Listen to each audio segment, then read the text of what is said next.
Welcome to me, where suspenseful, thrilling, and mysterious stories will draw you into a world where the lines between reality and fantasy seem to blur. When the night falls, when all the sounds gradually quiet down, leaving only your own heartbeat and breathing, that's when these stories begin. Tensions, unsolved mysteries, moments that will make you hold your breath in fear or curiosity, all are waiting for you ahead. Find a comfortable seat, dim the lights, and let this sound guide you on a journey that is not for the faint of heart. I want each of you to leave a comment sharing where you are in the world. And if you are enjoying the episodes, don't forget to give a like and subscribe to the channel now. Relax. Are you ready? If so, join me in the first story right now. There's not a ghost in my house. Sally, are you running from me, Sally? I'm not running, Jessica. You tried to leave before I could catch you. I'm busy, Jessica. I work, meaning I don't work. Let's say you don't do 9 to 5. Oh, I work, Sally. I work plenty. I work around the clock working. If you call what you do work. So that's another rumor you've been spreading about me? I'm a bum now? I don't spread rumors, Jessica. My name is Jesse, and you know it, since you throw it around a lot. You're paranoid. Oh, really? I'm paranoid? That's why the whole congregation just snickered at me? I have no idea what you're talking about. And the preacher just called me imaginative. No idea why. No idea, huh? You haven't shared my new insurance claims around lately. I don't have time for your nonsense. Nonsense? You're calling the House of Horrors? You sold me nonsense? We don't entertain ghost stories, Jessica. No, you just entertained stealing my money and handing me a haunted house. Honestly, Jessica, you have a wild imagination.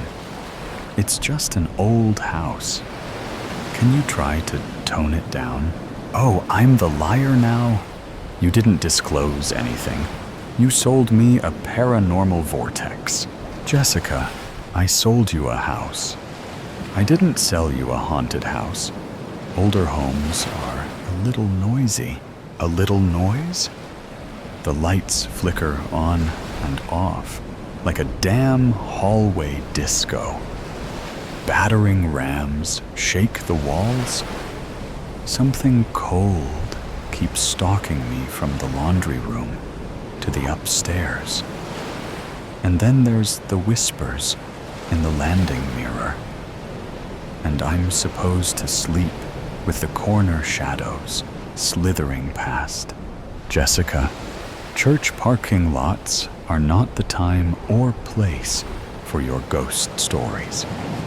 Your wiring is older, however. The house is perfectly fine and passed our inspection.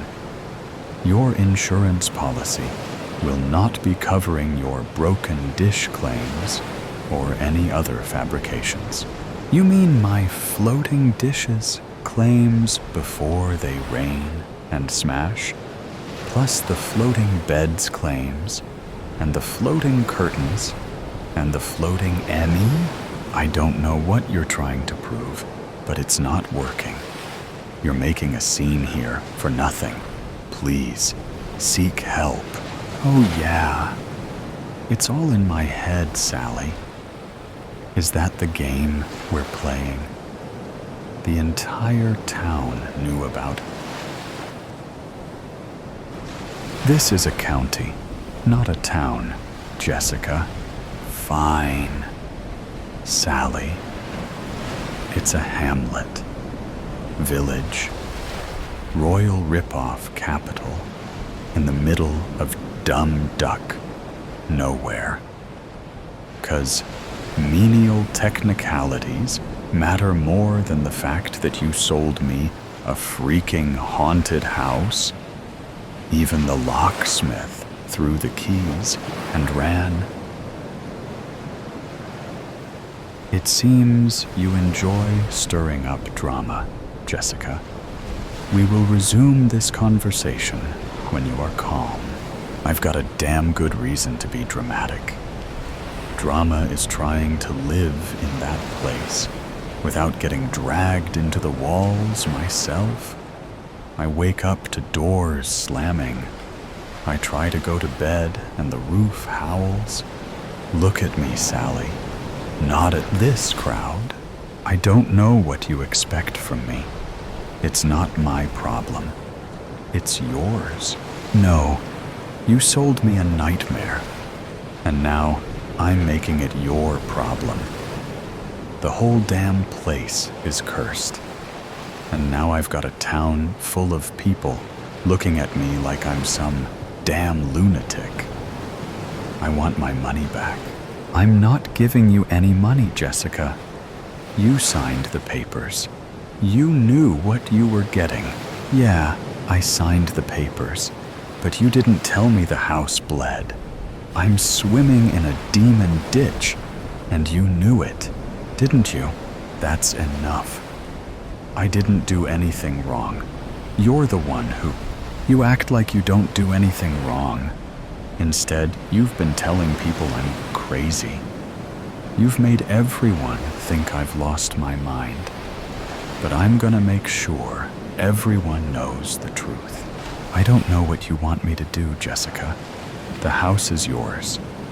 If it's that big a deal, you can move. I have to go.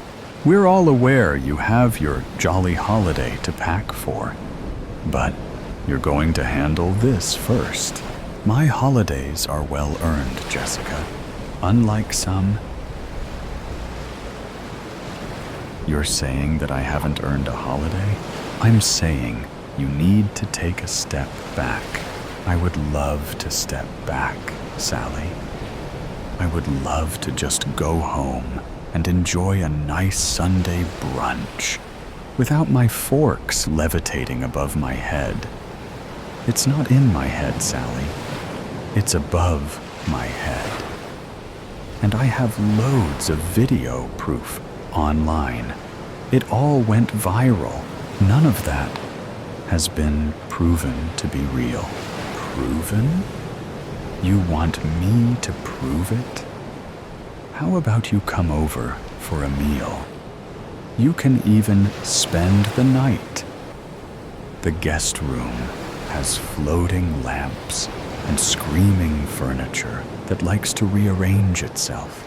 I'm sorry you feel this way, Jessica, but your home purchase and insurance policy can't help you with your haunting. My haunting. When are we going to acknowledge the literal hell you've put me through? The place is cursed, and you sold it to me with a smile on your face. And now I'm stuck in this ghost infestation, and you ruined my rep to boot. No one is answering my ads. Maybe no one needs your services here, Jessica. Will that be before or after the rumors you spewed? 'Cause they think I'm all crazy, right? 'Cause you didn't do anything wrong, right? I did not. I went out of my way to help you in an emergency. You were an opportunist. We all helped you, Jessica. Helped me how? Don't smirk at me. You ripped me off. I want my money back so I can move to a normal home with visitors that don't drop through ceilings. If you want people to visit you, Jessica, perhaps you should share more in community spirit rather than silly stories. I've had plenty of guests, Sally. Like rocks through my window, kids screaming, and slow cars passing. Not to mention the 24/7 live-in spook party you sold. And what about all the tents on your front lawn? The Ghost Hunters Unanimous team? They're here for the one-night challenge. Do you have a permit for those theatrics? Excuse me? You didn't inform us that you were converting the property to a theater. We may have to cancel your insurance. You bloody snake! Unlike your stories, Jessica, your contract states you must inform us first if you run a business from the premises. And unlike your business slogans, I will be certain to share my bad experience with your real estate and insurance firm to my new 57K ghost followers. And I will sue you for defamation. And I'll sue you back. What defamation, Jessica? You shared my personal claims to half of the town, congregation, and our preacher. I believe we all count as witnesses to your ruining of my reputation. Yeah, let's go to court. No, don't. Jesse, we quest in time. Where is Julianne? It is a question that has haunted my mother, father, and myself. It was 3 years ago when my life changed forever. My sister, Julianne, disappeared coming home from Red Oak Park, a county recreation site about 20 miles west of Jonesburg, a small town south of Cleveland, Mississippi. The park had a pond with access to Lake Colbert and the Mississippi River.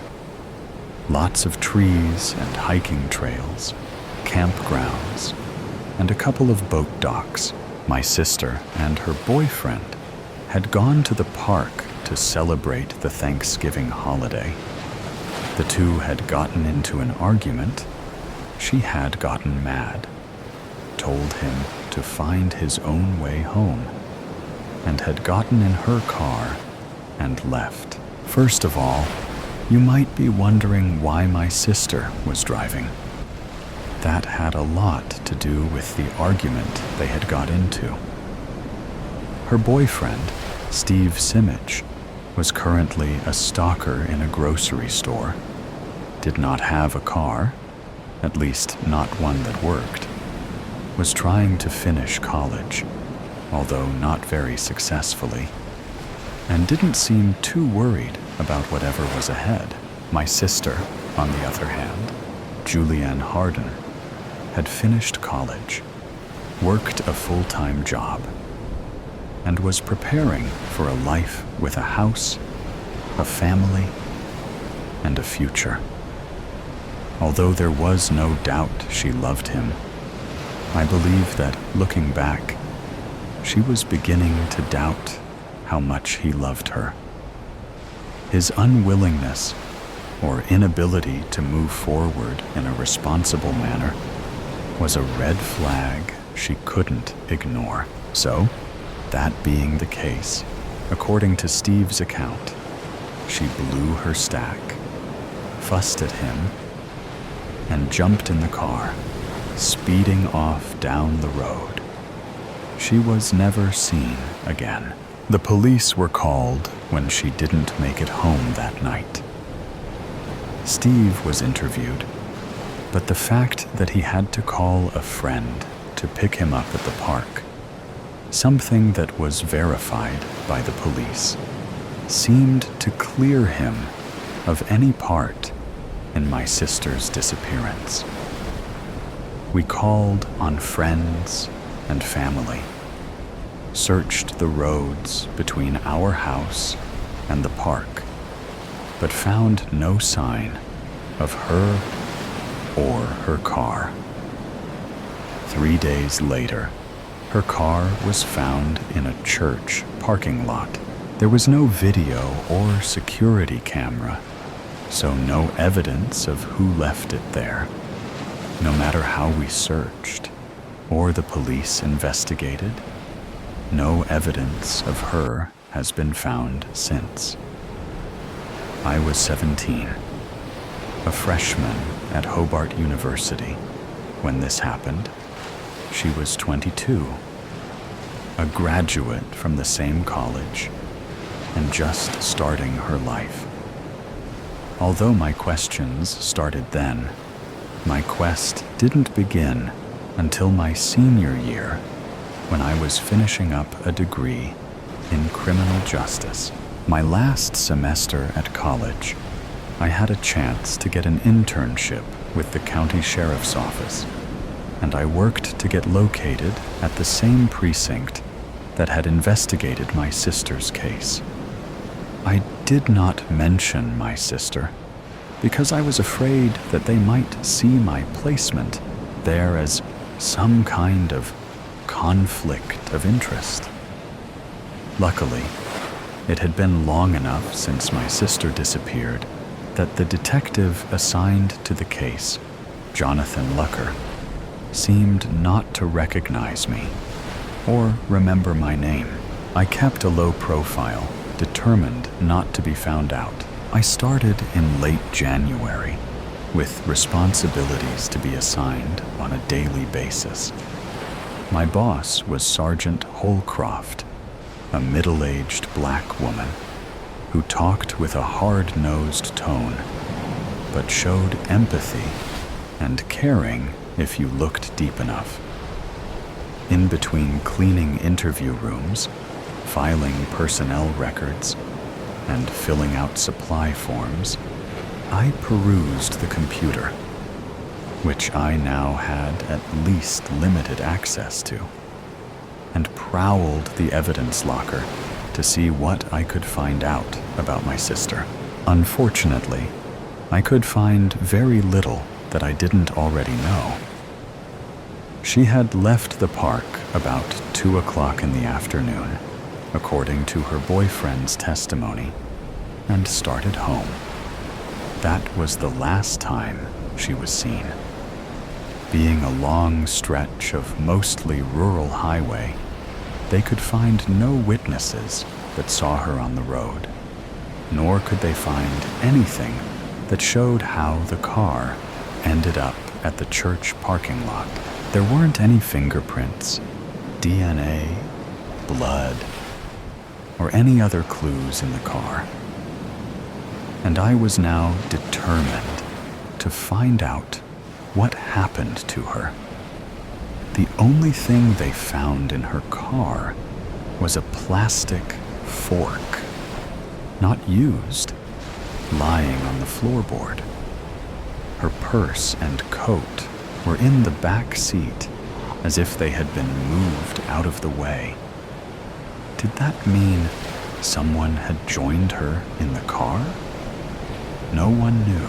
I pored through the files on the computer and in the records themselves, looking at every note, form, report from other agencies that had been gathered until I could name, pay, and paragraph where a certain fact could be found.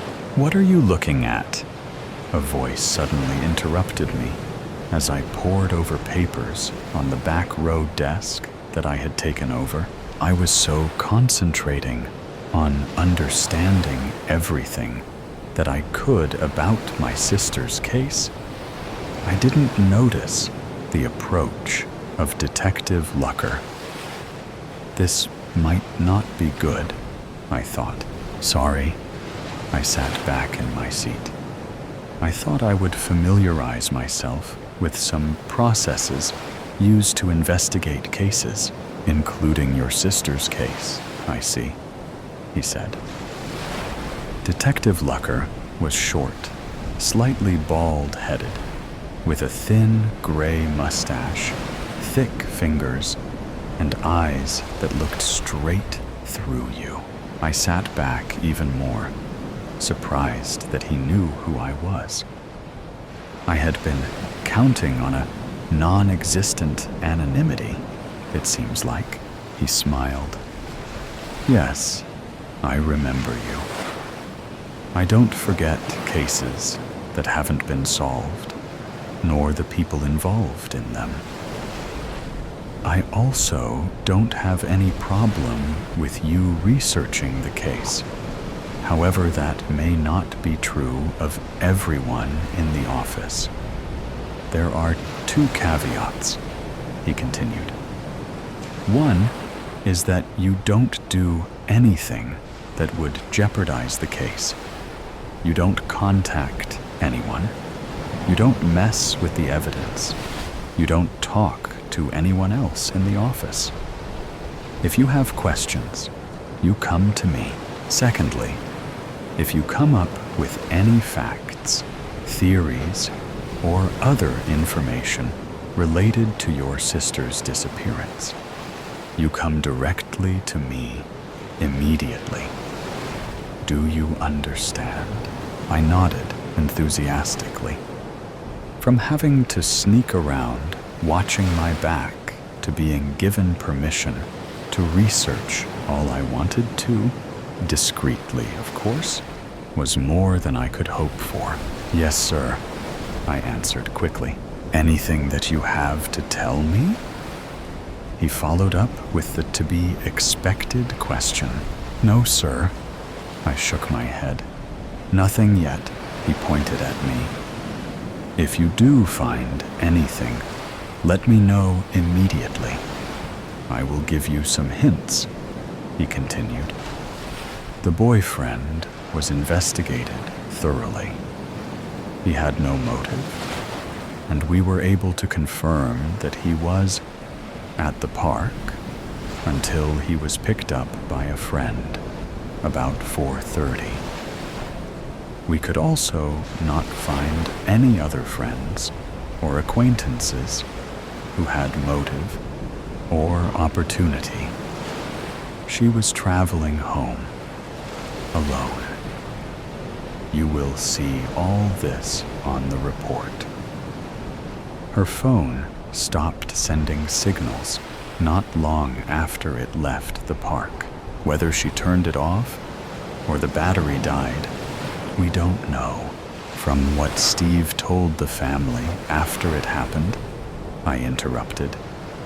He tried to call her many times after she left. Knowing my sister, she probably turned her phone off so as to not be bothered by his frantic messaging. The detective nodded. That sounds reasonable. Again, let me know if you find anything, he said, and walked away.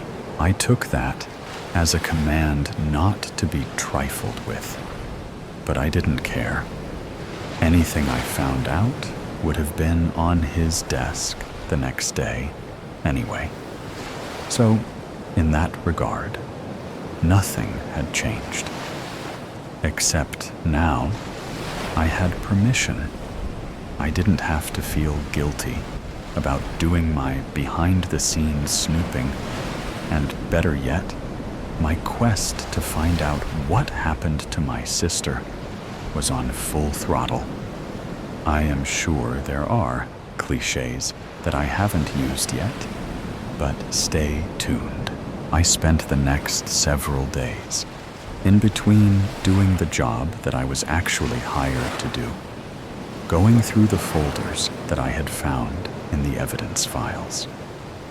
The police had very little to go on. They didn't know when or where she disappeared, except it was somewhere between the park and the town, 20 miles away. They looked at security cameras along the main road, but although they saw similar makes and models, were not able to positively identify my sister's car. One note said that a similar type of vehicle was shown passing by a gas station, but did not show up in any other images between there and town. Again, did that have anything to do with my sister? Was it someone else who turned off to go home, visit someone, or head down a more rural road where only farms existed with no cameras or security images? I continued my research over the next several weeks, heading toward the time when my internship was fast running out. When the college semester ended, so did my internship. Luckily, the officer I worked for basically let me do my own thing and didn't assign me too many additional responsibilities that would make my research even more difficult. I wondered if Detective Lucker had said something to her, but I was afraid to ask. More and more, I became frustrated because there was so little to go on, and I came to appreciate how difficult the initial investigation had been. I feared that my question would remain unanswered until suddenly my duties as an intern helped me find the clue that I had been looking for. I was cleaning up folders from the conference room to be refiled after a meeting when I happened to look at the heading on one file, Sarah Jane Fuller, missing person. The tab on the folder read. Curious, I closed the conference room door, sat down, and opened it up. There were the usual reports and a picture of the missing girl. Attractive white girl with brown hair and a thin, pointed chin. Her eyes seemed to stare at me. I quickly placed it on the table and read the basic details. She had disappeared the year after my sister and was driving from eastern Tennessee through Mississippi, heading to New Orleans. Although there were interstate highways that provided fast and safe passages, for some reason, she was driving along the Mississippi River, taking back roads and rural highways. Her family said that she loved the river and visited it as often as she could, no matter what state she was in. So there was a possibility that she had driven that way for the scenery. Her phone had stopped pinging on Highway 17, just east of Rosewood, a town not far from the river. To me, the interesting part was that my sister Julianne would have taken the same route, at least part of the way. Like my sister, her car was later found in a deserted parking lot. Again, like my sister, there were no security cameras that picked up any footage of her car, or anything else. Were there any other missing people in the last 5 or so years? I found another candidate, this one an older man. Timothy Mitchell was last seen at a friend's house on Takeoff Ard in June 2022. Takeoff Road ran south and north of Highway 17. This occurred last year, again in the Thanksgiving or Christmas time frame. Another coincidence? His truck had never been found. I kept looking, but found no other missing persons in that geographic area, at least in the last 5 years. But why that area? It was probably as simple as the perpetrator lived close, but was there more to it? I researched every chance I got. When I wasn't doing my day job, or going to school, or anything else I was legitimately supposed to be doing. The end of my internship was approaching rapidly, and I was fast running out of time. In fact, tomorrow was going to be my last day. I kept looking at the files, searching for anything that might be related. Just as I was fixing to hang it up for the day, the year and perhaps forever, I found the key. I knew now why the location mattered. Would that lead to the person or persons we were looking for? Would that lead me to Julienne? At noon the next day, I was sitting in my car outside of Josephine's Roadhouse, an old-fashioned restaurant located on Highway 17, halfway between the river and Jonesburg, hoping that the person I was waiting for would show up. I gave a big sigh of relief when a familiar car pulled into the parking lot and Detective Lucker stepped out.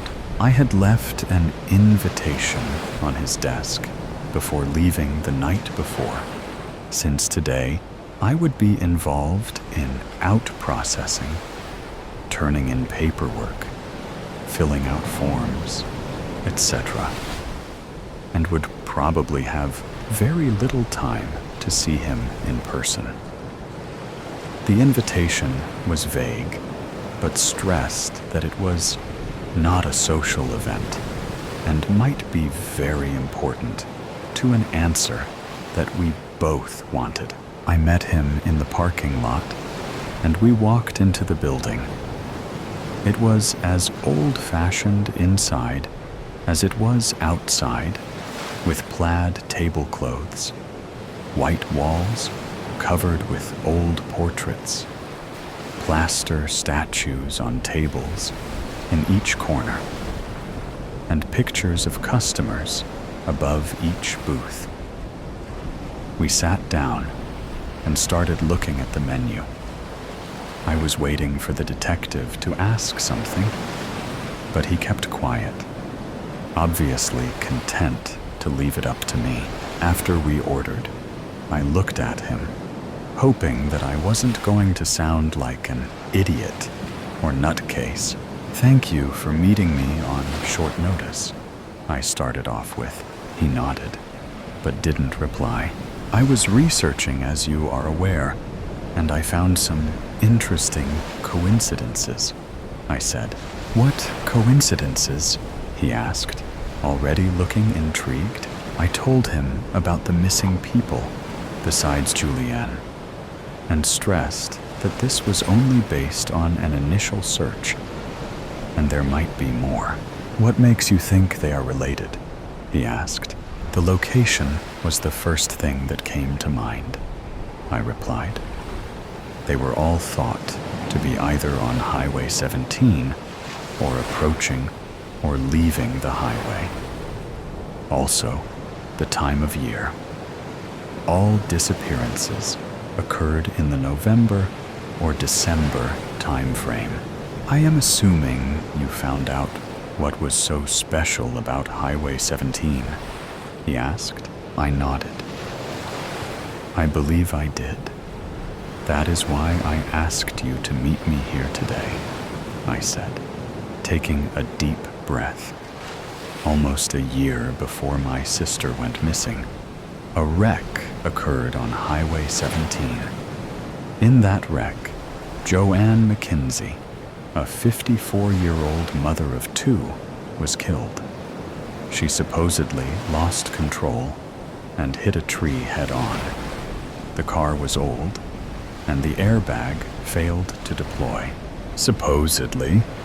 the detective asked, as I had expected him to. The son, Timothy McKenzie, who was 21 years old at the time, did not agree with the police report. He kept saying to anyone who would listen that it was no accident, that his mother was murdered, and that the police were negligent. He complained to the news, to the city and county authorities, and even to the state. I found records online of letters he wrote to websites and news outlets all the way up until October of the next year. "October?" the deputy asked, his voice suddenly sounding very curious. I nodded. "The last thing I saw was about a month before my sister's disappearance. Maybe he just gave up and stopped fighting a lost cause." Maybe, I agreed. Except he also reached out after my sister's disappearance, as well as the other disappearances, by writing letters or posts about how unsafe our state highways were. You think that he is involved in these disappearances in some way? I do. These disappearances emphasize how unsafe the roads are, and that there are people out there who could be responsible for his mother's death. By causing these people to disappear, he is getting his vengeance on the entire state. But wouldn't these actions result in increased police presence, in making it harder for him to commit future crimes? Maybe, I answered. But it hasn't happened yet. The other thing, as I mentioned, was the time frame. These 3 disappearances occurred within a month or so of the date that his mother was killed. And Mackenzie and his family have a farm off Highway 17. We have time, location, motive. The detective thought for a minute. Even if this unlikely story is true, we have no evidence to tie him to any crime. One other thing. I leaned forward. His mother is buried on a private cemetery on the Mackenzie property. Where is a better place to hide bodies than in a cemetery, especially a private one? And, I continued, even a private cemetery has to be licensed by the county and is subject to health and welfare inspections. I leaned back. My case was made. Now it was up to the detective. He thought for a minute. "Okay," was all he said before getting up to go. "I will take care of it." "Any reason that we met here?" he asked his last question. "Yes," I said. "The Mackenzie family owns this restaurant."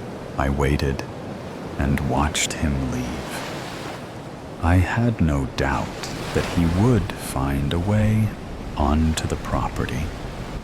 And, unfortunately, I also had no doubt that he would find the missing people, and that my question would finally be answered. Where was Julienne? I was fixing to find out. Sayamontes. The musty dungeons. I thank the Lord for saving me from the dungeons. I was there for less than a day, caught up in the labyrinth. I became heartbroken at the sight of many tortured corpses. I prayed. I prayed for my God to help me. How long must I stay here? Then I remembered I had absinthe, a gift, the perfect gift. I ingested the entire bottle, straight. I could not feel my face. I wanted to cry tears of relief and sadness. Oh, Sayamontes, will you truly be mine? My nipples hardened at the thought. I got goosebumps all over. I quickly became overwhelmed with sexuality. I touched myself here and there. It changed my life. I had never made myself feel so good. Completely intoxicated, I wept. Then, "Thank you, sweet Jesus." An angel appeared. "Prepare yourself. Sayamontes soon shall be yours. Go ahead and touch yourself, for once you are the ruler. You will be touched by many. It will be your duty to produce an heir. I did as instructed, and it felt great.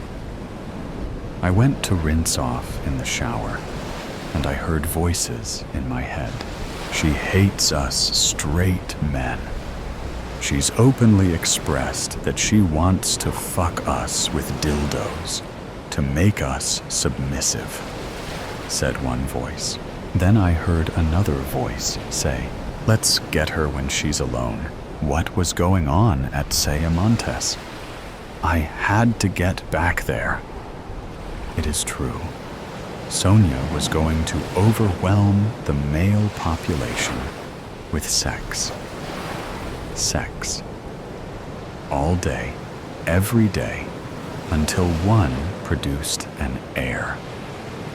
The next baby, any baby, would get the crown upon their 13th birthday. She was not joking around. If there was no heir, then it would be off to the gallows with her Richard. It was Richard who found me lost in the dungeons. I would have died down there if he had not searched for me. How did he know I was down here in hiding? Maybe it was Great Leader. Maybe she was alive. Maybe she didn't join the men on the battlefields. Oh my. Oh goodness. Could she still be? Could she still be alive?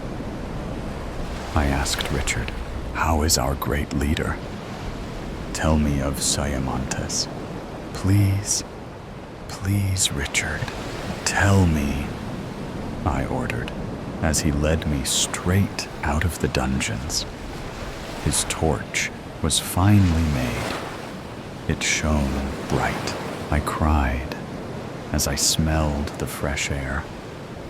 The dungeons were so moldy, so musty. I could not stand it much longer. Had I stayed down there any longer, I would have slit my wrists long ways. For that was the right way to end things. Long ways. Slice through your veins and your tendons. Cut them up, I was thinking to myself. Cut them up. As Richard and I reached the higher ground level of Sayamontes, I shed a tear. I instantly left Richard. I could not help myself. I had to see my Great Leader. And I did. I saw her huddling with the masses. They were praying to God for the forgiveness of their sins, though they were the ones attacked. I interrupted their prayers. There would be no more asking for forgiveness. Beautiful women, what you did today was not wrong. Halt your voices. Halt your madness. You have reached victory today, and you have saved Sayamontes. Then Great Leader approached me. Then all of the women and Richard rushed over to me. They cheered me on with adulation. Oh, great new leader, said Samantha, and I screamed, no, I am and will always be Sonia, and Richard is always to be my guide, my great protector, my knight in chainmail armor. Oh, glorious young knight, Richard, will you join me in my new chambers after I rinse myself, please? It was time to get busy. Ladies, to the showers. Perhaps we can all make Richard our king. Martha, you were a great leader, but now, can you find new chambers to sleep? I shall find somewhere else to sleep. It is cool weather. Perhaps I shall grab some blankets and sleep on the hard concrete bench next to the fire pit, since there are no more rooms available in Siamontes, except for in the dungeons. Martha raised her voice at me, her new leader. I was stunned. Why would she do such a thing? I loved Martha, but she did send me to the dungeons when she could have just locked me in the wardrobe up in the attic. She could have had someone deliver me food and water, or she could have done it herself. How dare you raise your voice to me, not 1 minute after giving me all power over Siamontes? How dare you? I could send you off to the dungeons for a night, or 2 or 20, or more. See what you think of it.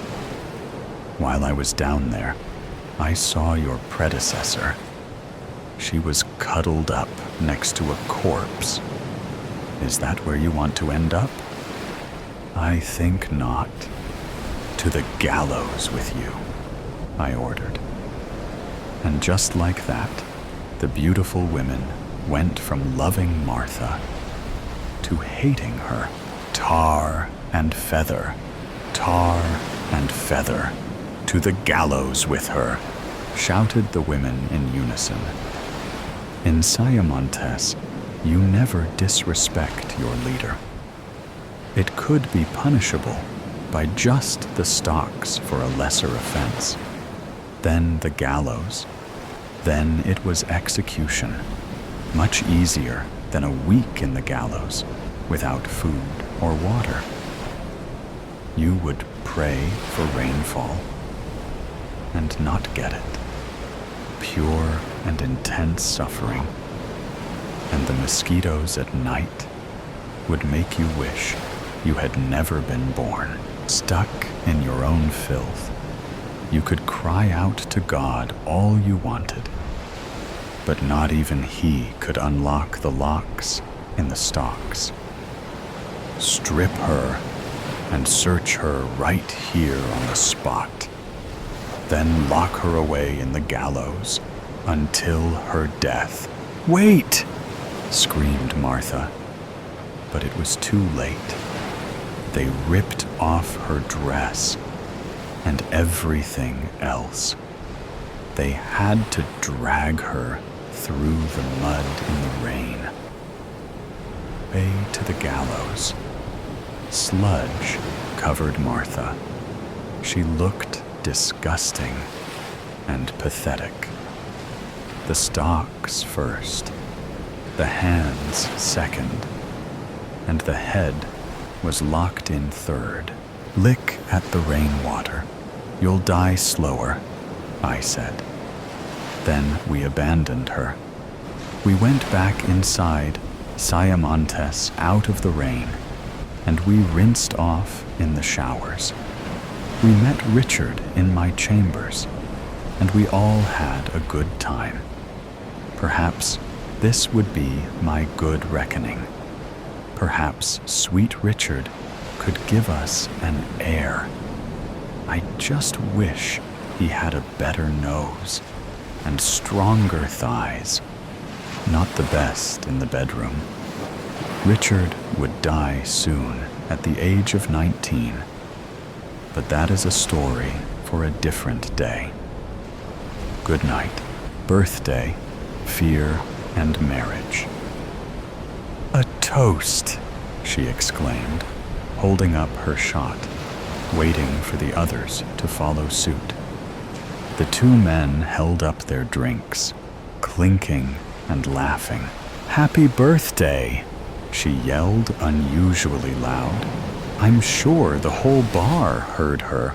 The birthday man had the biggest smile, looking happy, appreciative, nostalgic, if nostalgic had a look. He had his head cocked to one side, his whole face lit up, but his eyes were deep and distant. The small bistro table reached up to their chests. Even though the bar was dimly lit, displaying the usual neon beer signs and overhead Pabst Blue Ribbon bar lights, I could still see her cheery outfit. A green sequins top, black jeans, and sandals. She had on those antenna headbands sporting springy shamrocks. They bounced around on her head as she talked and laughed. She looked cute for the beginning of spring and St. Patrick's Day, and that thought sent an electrifying pang through me. The guys beside her had green t-shirts, a typical guy effort. The rest of the bar was a steady buzz of clinking, laughter, and the occasional loud outburst of people becoming intoxicated. "I'll be right back," said the girl's voice enthusiastically as she hopped down from her seat and headed towards the ladies' room.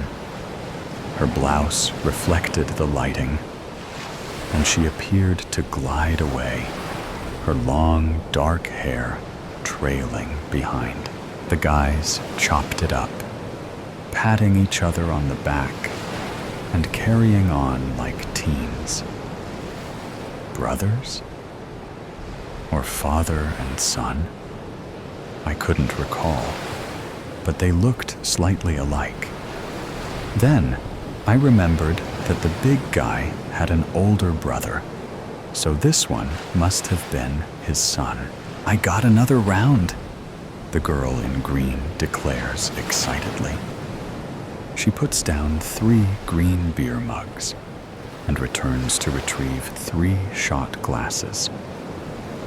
I didn't see her leave the women's restroom and felt annoyed. I wanted to make sure I didn't miss a move. I feel a splash on my wrist, and a tall guy with dark hair and light eyes, who must be 10 years younger than me, is smiling at me. "I'm so sorry," he says. "I didn't mean to bump your table." I lick off the alcohol from my wrist, and he smiles wider. "Can I get you another?" "Sure," I say. "A kamikaze, please." He leaves and returns with drinks for both of us. We engage in small talk, but the conversation takes a twist. It starts to get deep, past relationships and family. And finally, he asks, "Are you single?" "I am," I say. "It's only been 3 months, but I feel so free now." "I know what you mean," he concurs. "I've been single for about a year now." Just then, the DJ blasts the perfect dance song, and we look at each other and get up to dance. It is so much fun, I think. I enjoy the sweaty feeling from dancing as my hair sticks to my face and neck. The pheromones in the air with the slight alcohol buzz, the way the room swirls in the dimness, and the vibe of happiness and opportunity in the bar. My body feels like it is moving exactly how I want it to. I feel sexy and elated. After a 25-minute set, we make our way back to the table. The girls I came with are in their corners, talking to their catches of the day. I didn't come for any of this, but I was glad it found me. He walks over to the bar to get us another round, and I bite my lip as I see his arms flex and reach into his pocket for his wallet. He's cute, my type, and he can carry a conversation. He's not an idiot, I muse. As he walks back towards me, I avert my eyes, acting like I wasn't watching him. But then I see Shamrock Girl. She is hugging the big guy, and the one I assume is the son comes in for a group hug. They hold on to each other, appearing like a tight-knit unit. She must be the sister, I decide. I've heard that the big guy has a sister. A kiss near my lip. He's back. My flirty side goes in for a small nibble. He smiles directly into my eyes, and I can tell I got him. That's so sexy, he glows, after unleashing the shy girl act, engaging in intelligent conversation, being interested in all he says, and validating his masculine gestures. Classic flirting. I arrive at the next step. Teasing. It's not as calculated as it sounds. It comes naturally to me, and I could teach a class as good at it as I am at it. I stare at him as I sip my drink. There is a commotion at the Shamrock Girls' table.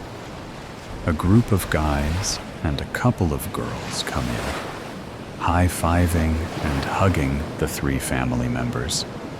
I hear loud, "Happy birthdays," and there is camaraderie.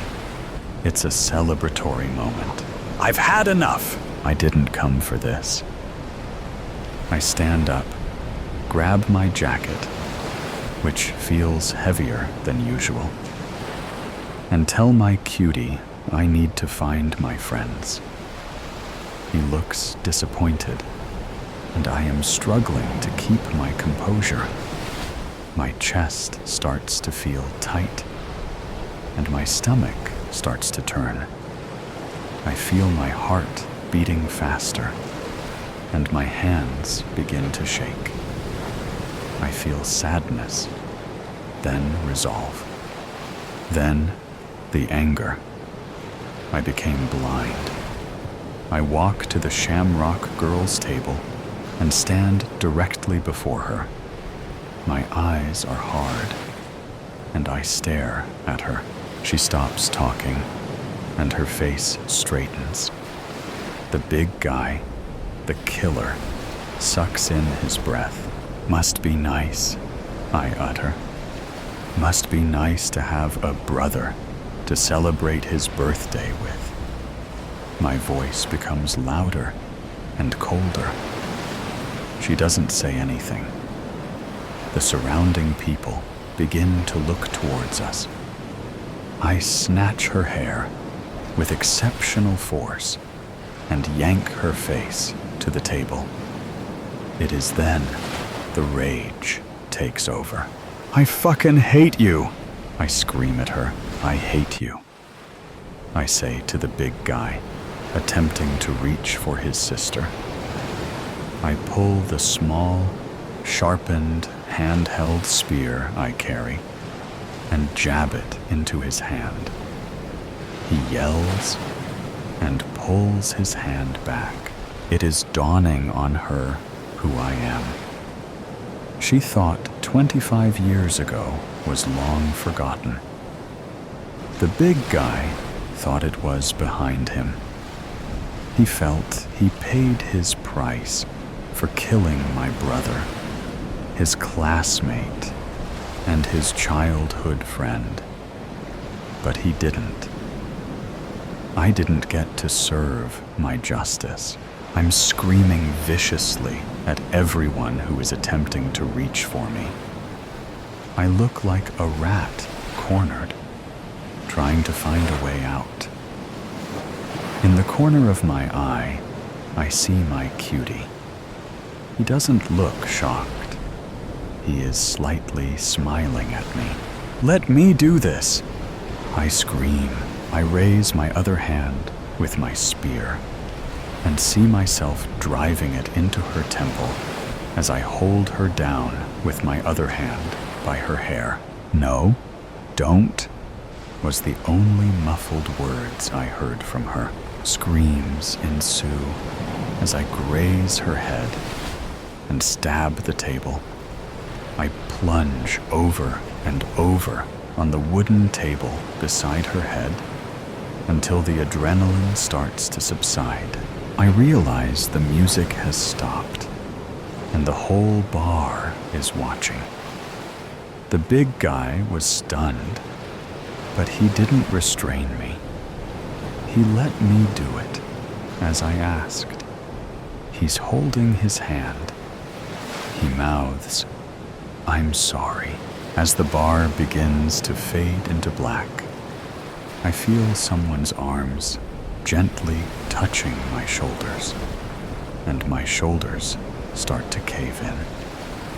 I slowly release my grip on her hair and let my hand fall onto my jacket. Her face, smeared with tears and sweat, looks at me as she backs away. It's my cutie's arms. He guides me away, enveloping me with his body for protection. He moves me through the crowd. My hand feels the metal of the gun, the one I bought a couple of years after the big guy killed my brother in an attempt to curb my fear of guns. It remained in its case for over 20 years. I was still afraid of them. The topic came up in my deep conversation with the cutie I met. I told him my plan. He must have thought I was joking, but he was keen when it rolled out like the scenario I painted. As he walked me out of the building, I could hear my friends calling after me. I ignored them and got into my cutie's car. He shut my door and held me. Still feeling numb, we drove to the city. Halfway there, we started opening up again, talking like we had known each other for years. Nothing ever came of that night. Not one thing. There was no police report, and no one ever brought it up. It's almost as if it never happened. I ended up marrying my cutie. He is my soulmate, and I felt complete. A few years later, the feeling came again. I felt the stirring. I began formulating another way to get her. I'd send in my cousin to seduce her, make her fall in love, then break her heart. She needs a broken heart like mine. Memory of the future. Ed is looking down the cliff, watching the waves crashing on the beach, same place he was when his baby brother went missing. His parents never spoke of it, like he never had a sibling. It is a summer night. Goes inside for dinner. No one says a word, same as usual. Ed does the dishes. His dad buries himself on the couch in front of the TV, and Mom goes to her room. Another boring evening at the Wallaces. Maybe all the answers to all of our questions are out there in the dark forest. Ed pushes aside a twig from a tree with his left hand to look ahead. It is so dark. He knows he is naked. Why would he?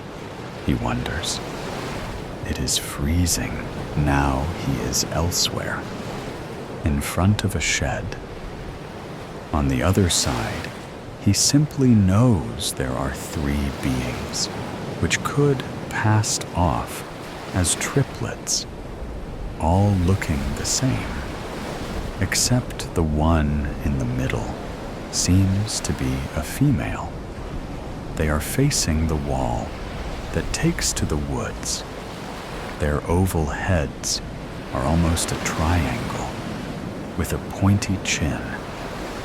The nipples of the both males have a pyramidal shape.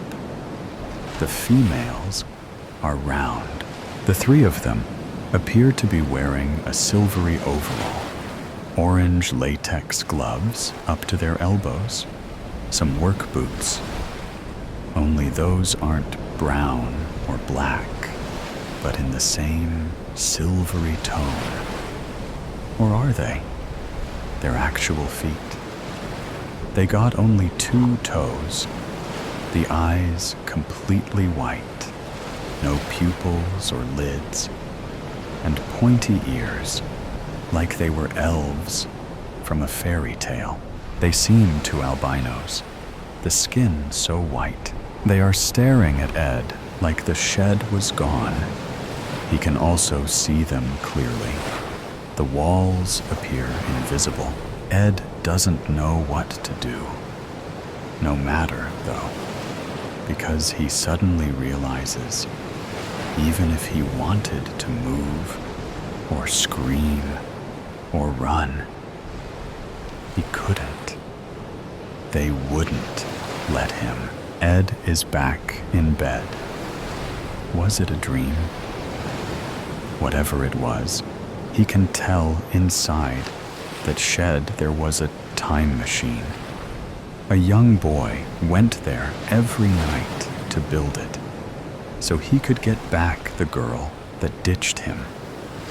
He was too. A lone one. Ed goes to school like it's any other day. Does not pay attention in classes. He looks out the window and sees the boy that built the time machine. He is a mysterious one, skipping stones at some lake. Back home, Ed is sitting on the grass, next to the cliff, still with those 3 beings on his mind. He wonders who they were and where. Where did they come from? And why? What could they possibly want with him? Ed takes a shower, same as every afternoon, after he is done with his homework. And before they have dinner, he is finished cleaning up, and water is running down his body. He goes to open the curtain to get out, but he opens some kind of vortex. He can see a galaxy light years away. In the middle, a throne with a Nordic woman with her child in her arms. As soon as he looks into the woman's eyes, he's back in his bathroom, all silent at the table, barely looks at his plate during dinner, let alone touching his food. His parents eat and leave as usual. His thoughts still on that woman and the throne and those 3 beings he saw the other night. Once on his bed, pulls the sheets up to cover his body, and something gets his attention. There is a huge man on the corner, both hands hugging his knees, showing some concern on his face. Wearing a robe and sandals, must be at least 13 feet tall. Turns around and looks into Ed's eyes. Ed wonders what troubles the giant. The boy that built the time machine pops into both their heads, or into the man's. But Ed can see it clearly, as if he himself was seeing the boy, carrying a box with tools, walking to the shed every night. He must have really loved that girl. Ed is certain he wasn't dreaming when he saw the giant, and neither is he now. The boy has been going to the cemetery in the middle of the night for several weeks, desecrating more than a few graves. Now he's put together a body from parts of some of the corpses he's dug up. And next to the body, he's put a photo of the girl who left him, in the hopes that some part of her essence will enter the empty vessel. As some modern Frankenstein, he intends to give life to the body by means of electricity. Ed sees himself pulling the lever, but before he can find out if it worked, if the body is alive, he appears to jump through time. Now Ed is in 1978, June 6th, almost the 7th. As he looks at his watch and it's 11:50 p.m., the date he sees in a page of a journal flying by, carried out by the wind. He is in a city destroyed by a nuclear war, which never happened. Not in this reality, anyway. Ed sees the boy jumping through time and space once again. What was once a bouquet of flowers rests next to a long-forgotten grave. That is all we can expect in life. When we go, our loved ones will mourn us and cry for some time, recalling memories with us, but not too long. They learn to move on and leave us behind, to forget. Ed just knows the boy was never born, not in this reality. The boy just wanted peace and kept himself from being born. There is no grave, no tomb, no resting place for the boy. He is now at peace, wherever he may be. From out of nowhere, a girl appears. As white as snow, her skin is, dark as ebony, her long hair. There is no exit for her. She's on the edge of the precipice, a man getting closer, no options left. To live or to be free, that's the end of the road for the girl. She jumps to her own demise, feeling like she'd cab fly for a few seconds, and then the sea. She turns into sea foam. She appears to be floating on the ocean, feeling but peace and quiet. Another man comes into the scene. He was on the beach and comes to the girl. He looks into her blue eyes. Suddenly, it is Ed looking into those eyes, and then it's the firmament and the cold space. It starts raining, and Ed can see the drops falling to floor, and the tombs, the cemetery again. The abandoned and long-forgotten grave's tombstone reads, Carola Duval. Was it all a dream? Is Ed wondering when he starts an astral travel? Feels himself leaving his body, only it's not him, but a boy he's seen before. Somewhere in dreams, perhaps.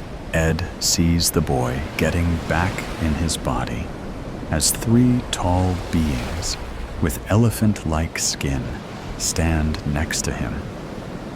Those beings have rat-gray skin, huge black eyes, no iris or retina, just pupil, no nose, no mouth, oval heads. The boy covers his head with the sheets, hoping they will leave soon. Now Ed finds himself in his own room, his head covered, those beings next to him. through the sheets, he can see blue lights and begins floating above his bed. And now, he is the one hoping they leave. Ed wakes up a little dizzy and having no idea what that all was. When did they leave? Did they do something to him? He takes a shower, gets downstairs, and grabs a glass with orange juice and goes to school. Again, he pays no attention to his class or classmates. During lunch, sitting with his friends, they are all laughing and talking, and he's just gone. He remembers when the last pandemic happened. He dreamed of a guy meeting 3 shadowy figures. Never gave it much thought, but now he wonders if that was a dream at all. And is it somehow related to what he's been seeing in dreams? "Are you here?" asks his mom, when once again he hasn't touched his food. He's playing with his fork and some peas. He found himself staring at a girl in some Greek ruins. Ed goes to bed early. He is staring at the ceiling, not thinking of anything. He doesn't even notice when he falls asleep. Or is he? Through the corner of his right eye, he sees 3 green-skinned beings, 4 feet tall, tops. They were there a second before. Now, they're gone. It is 3:15 a.m. And he falls asleep once more. He is just a child, 4, 5 years old, playing in the park, his mom holding his baby brother's hand. Now his mom goes to the ice cream truck while he watches his brother. It is now late and dark, all 3 of them walking home. His dad is there, waiting for them, and those 3 eye beings in front of them, his baby brother, they take with them. And his parents never talked about him again, like he never existed. He didn't exist, not in this reality anyway. The female being speaks, or rather, prints it on Ed's mind. They do not move their mouths. "Your brother has a bigger fate," speaks the being on the left. "How can you?" asks Ed inside his head. "We can see your thoughts," says the being on the right. "And you can see ours," adds the one on the left. "You had no sibling in this life. That's a memory of another reality," said the female. "And now he's here again, looking down the cliff, watching the waves crashing on the beach. Same place he was when his baby brother went missing. Or at least, that's what Ed would remember. "Mother, dearest. Annie, I'm so sorry. I totally forgot about this weekend. I'm really unwell, so I probably couldn't have made it anyway. If you can wait, I'll help you next weekend. I promise. Love you, XXX." My heart sank. Sarah was unreliable, and she does this all the time. But I really thought she'd come through this time. I suppose I thought that every time, but this time I was hoping it would be different. I knew deep down that our friendship was slipping away. We both led totally different lives, but I felt it would be quite a shame to let a near 20-year friendship fade into nothing. It was clear where she stood on it, however, as she was putting less and less effort into her lies. Next weekend would turn into next month, and next month would turn into after Christmas.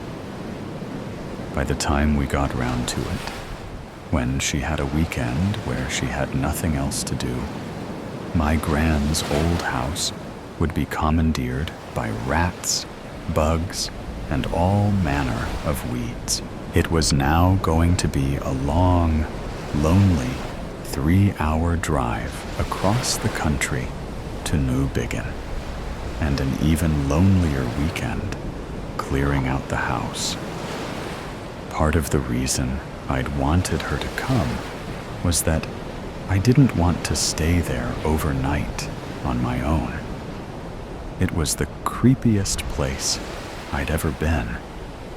Every summer up until I turned 14, I was forced to spend 2 weeks there while my parents flew off to some tropical destination for a break. It wasn't until I disappeared the night before I was due to be dropped off that my parents took my complaints seriously. I left them a ransom note stating that I was not in trouble and that I was safe at a friend's house. I informed them that I would return home the next morning at 11, an hour before they were due to leave for the airport. When I returned the following morning, at exactly 11 a.m., my mother was already sat in the passenger seat of the car. As I walked up the drive, my father came out of the front door to meet me.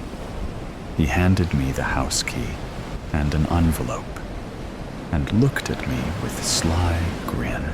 "Your mother is upset, as you can see. She wants to leave early." He put his hand on my shoulder. "I know you hate going to your Gran's. Quite frankly, I don't blame you. But you're on your own for 2 weeks now, kid. You've got the key. There's 200 quid in there, and that has to last you until we get back. If you starve, then that's on you. And no parties, or I will personally deliver you to your Gran's house and leave you there for a month." He hugged me and kissed me on the head, then got in the car. My mother didn't look at me as they backed off the drive.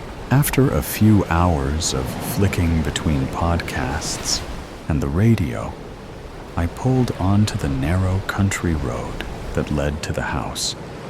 It hadn't rained for a few days, but somehow the road was thick with wet mud, and the many potholes that lined it were filled with brown water. I drove carefully along for about 15 minutes until I rounded the last bend and saw the small tree that stretched over the low stone wall of the front garden. As I drove up the driveway, I had to fight every fiber of my being to not reverse out of there and leave the bloody house to rot. Why was I even here? Through some weird sense of loyalty to my mother, a woman that only saw her own mother through proxy, like some old billionaire that can't be bothered to attend board meetings. She had always refused to go to my Gran's house, and also refused to explain to me why. She left as soon as she was able and moved to the nearest city. Soon after, she met my father, and the rest is history. As far as I could remember, the only time she has been back since was to see my grandfather on his deathbed. Even then, she refused to stay over. I got out of the car and tip-toed my way around more potholes to the large red front door. I pulled out the large brass key I was sent by the lawyers and opened it.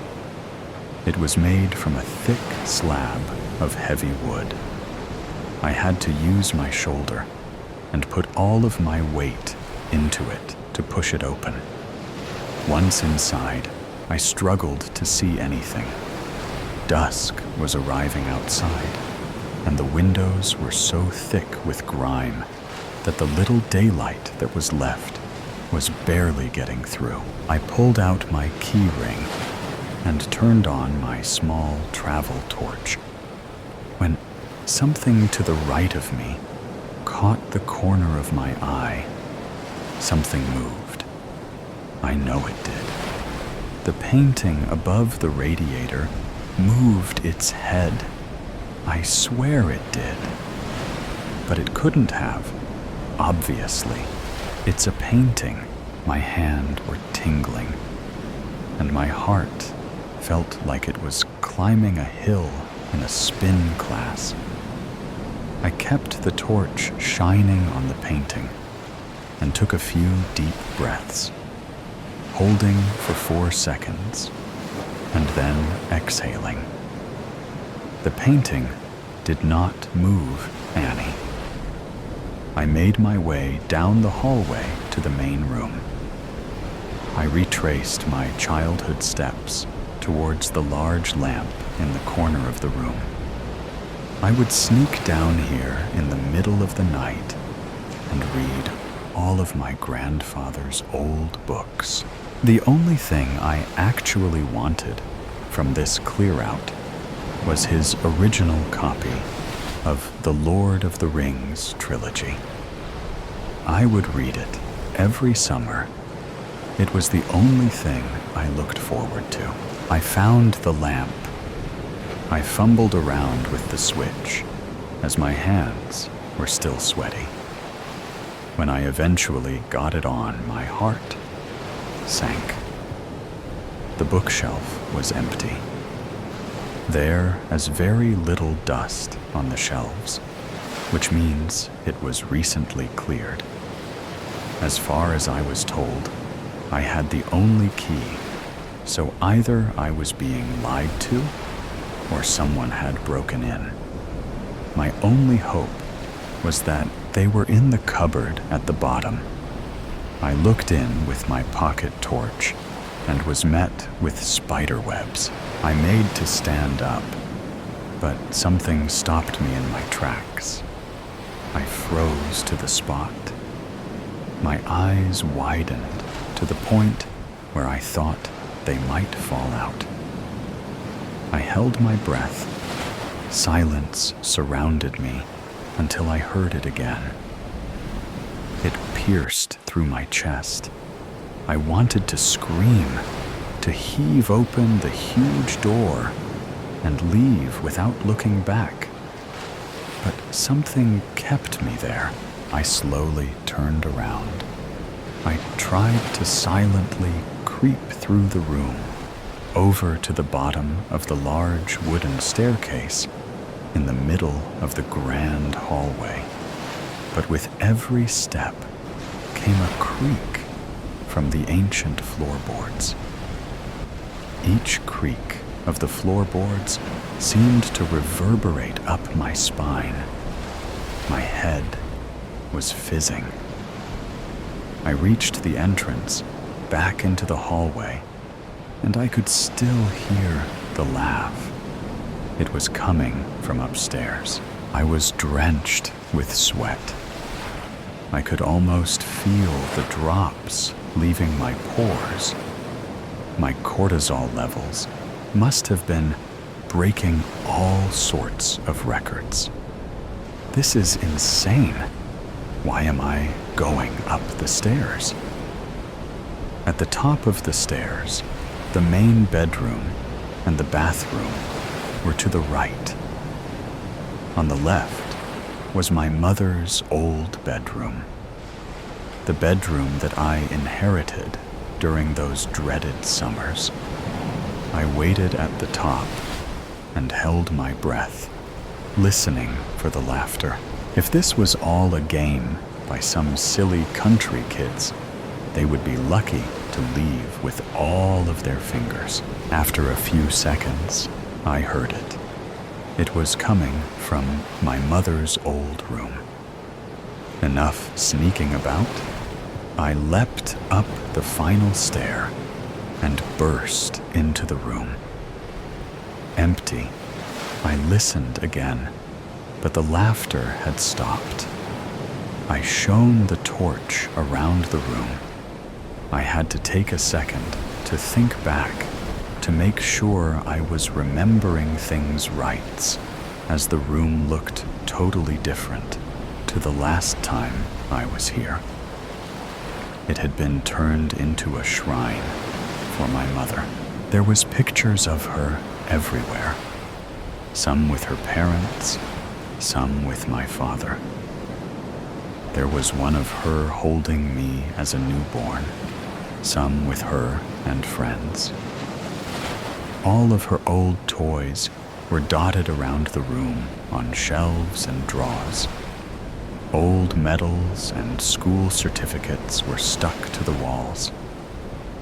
I didn't understand. Why would my grandmother do this? My mother always told me she was cold and distant, never showed any real affection. I always believed her, as that was exactly how she was with me. This made no sense. But who else would do it if it wasn't her? I picked up a photo of my mother as a baby. I looked exactly like her at that age. I almost had time to form a smile before being shocked so much. I dropped the picture and smashed the glass. Bright lights were flashing in through the window, almost as if someone was speaking Morse code. I made my way over to the window and saw that the light was coming from the headlights of my car. Shit. I must have left them on. I hope the battery isn't going flat.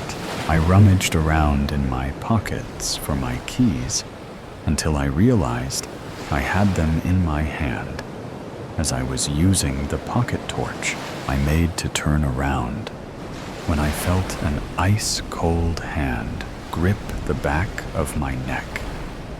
I swung my arm around violently, elbow first, hoping to connect hard with whoever had grabbed me. I didn't connect, so I swung my arms around, hoping to land any sort of blow, just enough for me to create some space and get out. I swung and kicked, but hit nothing. There was no one there. I shook my head and repeated the same breathing exercises as I had performed in front of the painting downstairs before walking over to the door. I need to leave now. And I do mean now. Don't leave me, Annie. My fingers froze around the door handle as if it was covered in super glue. Please don't leave me, Annie. Stay here and play with me. I shone the torch up to where I heard the voice. I tried to scream. I had to scream. If I didn't scream, my head was going to explode. My mother was sat up in her bed, clutching her childhood doll. Don't go out there.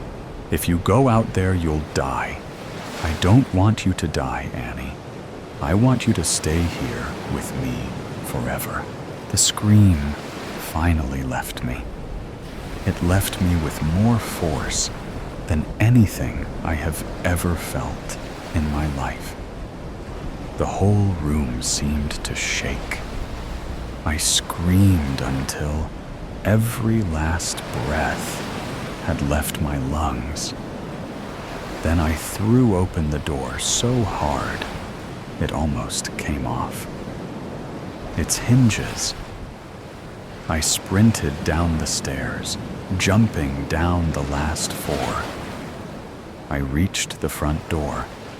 I hadn't locked it when I'd came in, so I twisted the large brass handle and pulled. I couldn't use my weight to push it open this time, so I opened it as far as I could, then squeezed my fingers into the opening so I could have a better grip on the door to pull.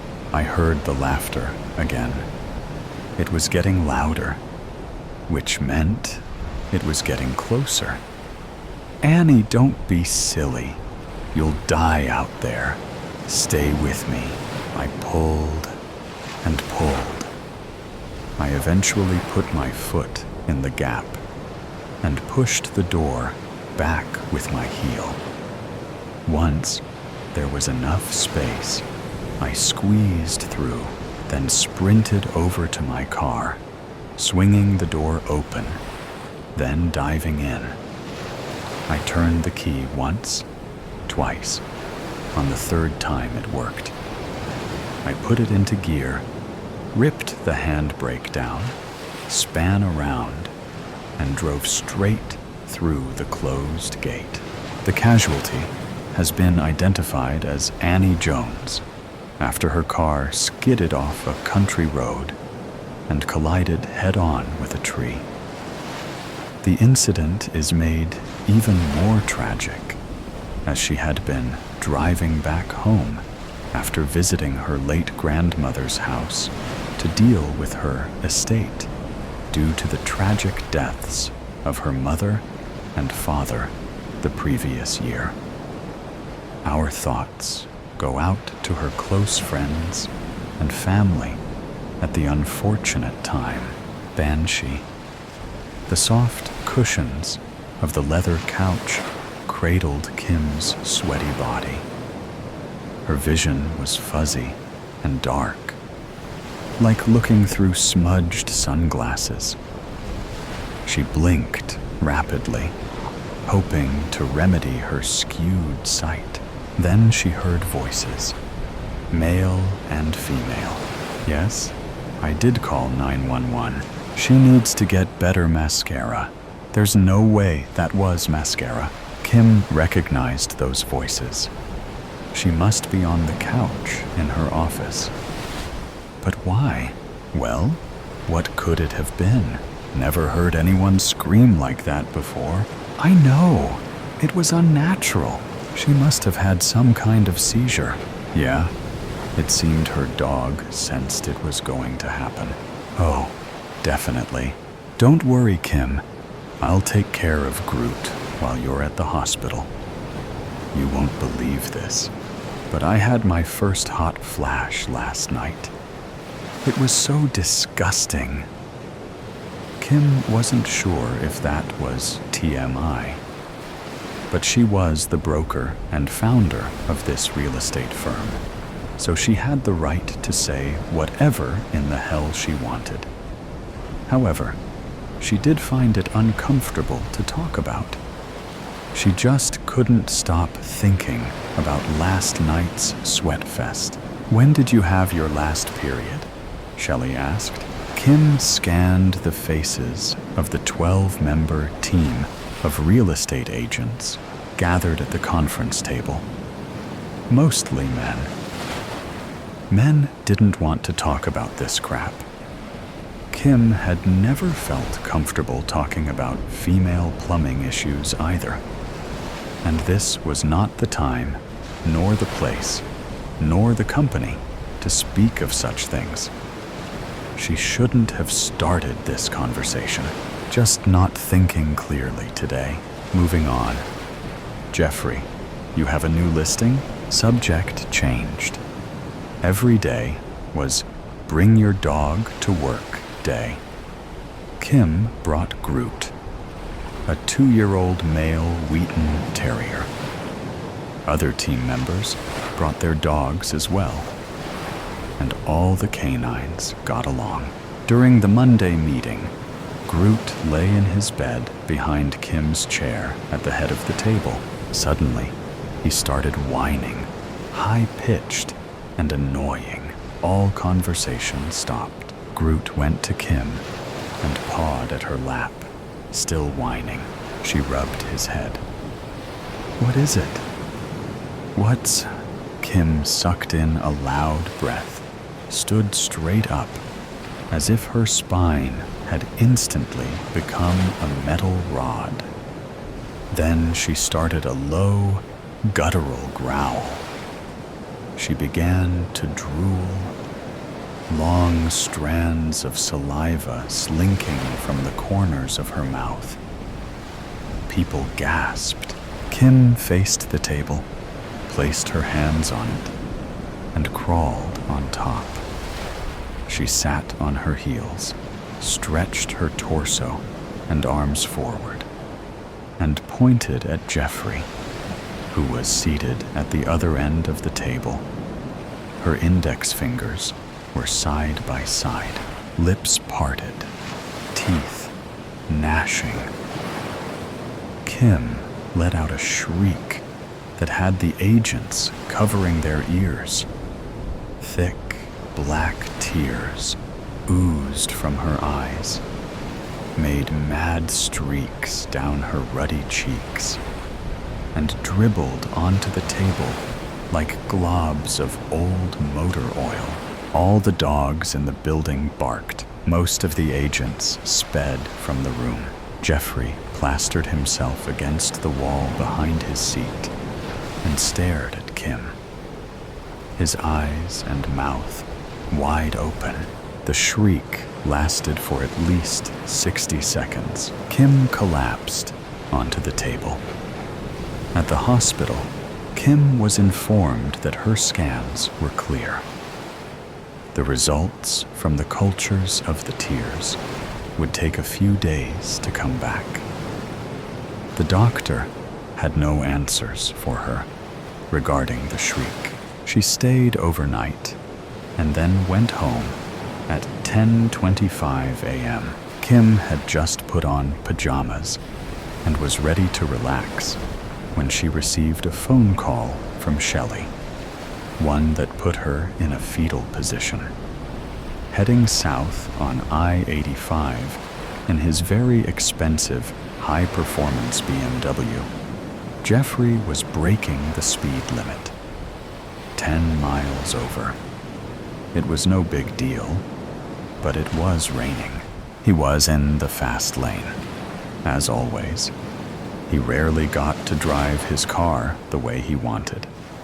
It could go from 0-60 in under 3 seconds. Jeffrey eyed the long stretch of asphalt ahead of him and listened to Hush by Deep Purple, as loud as the car's sound system would allow.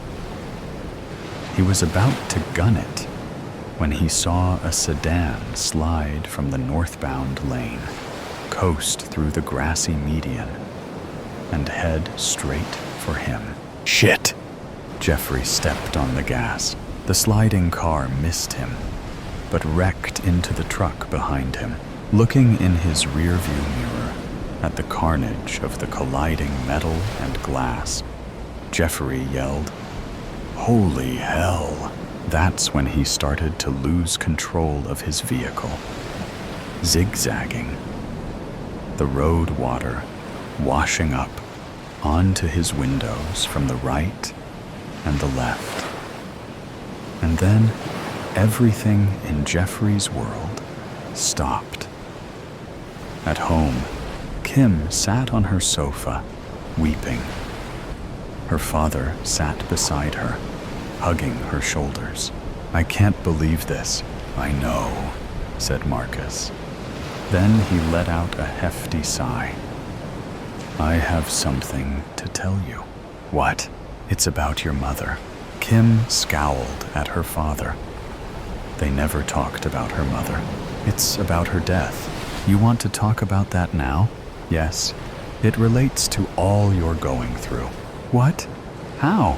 Marcus covered his eyes with his hand. "How do I put this? Your mother suffered from the same affliction you're suffering from now. He looked directly at her. The shriek, the black tears.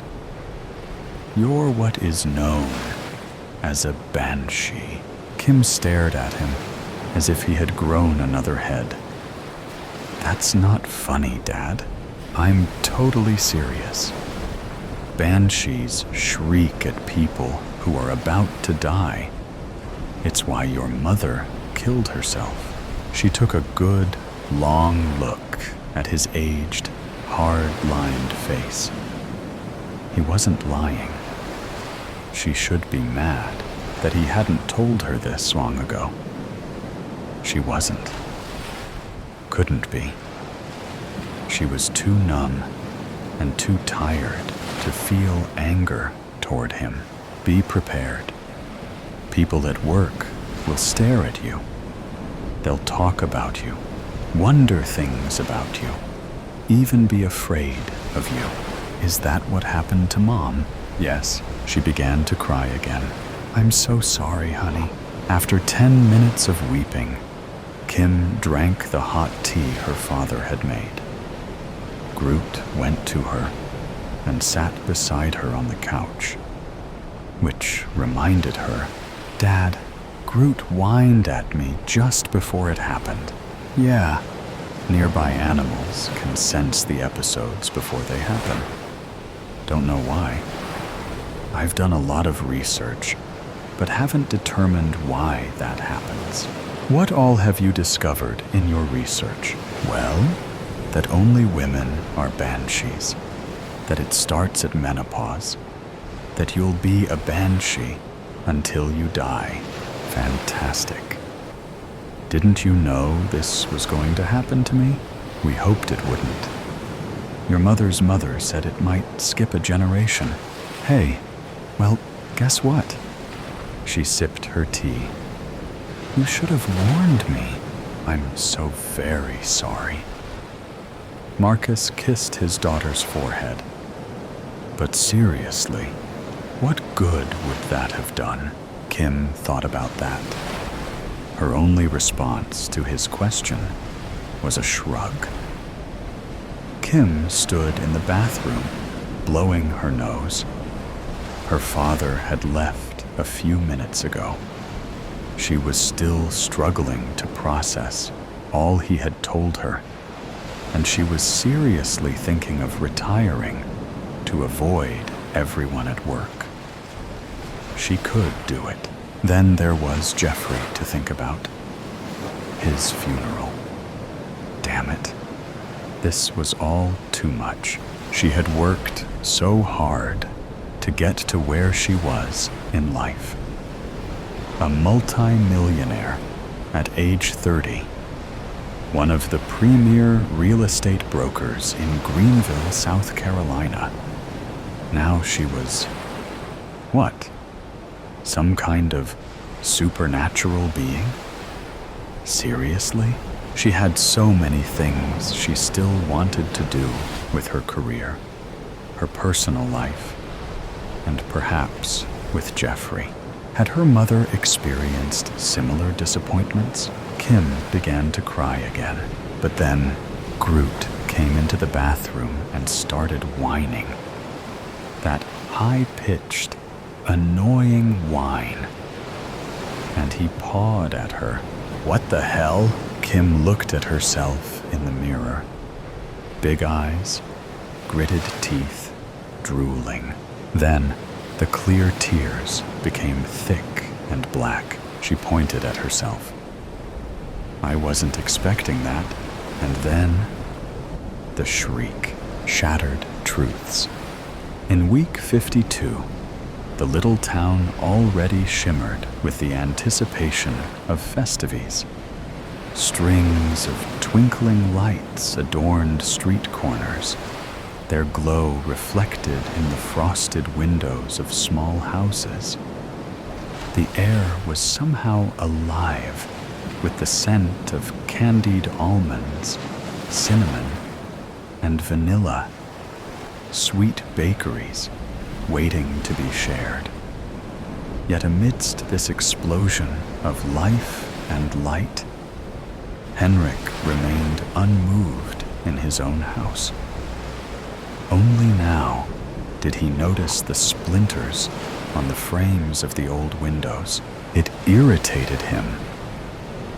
How could one have lived in a place for so long and never discover something as provocative as that? 30 years in the same house, married to a woman named Bente.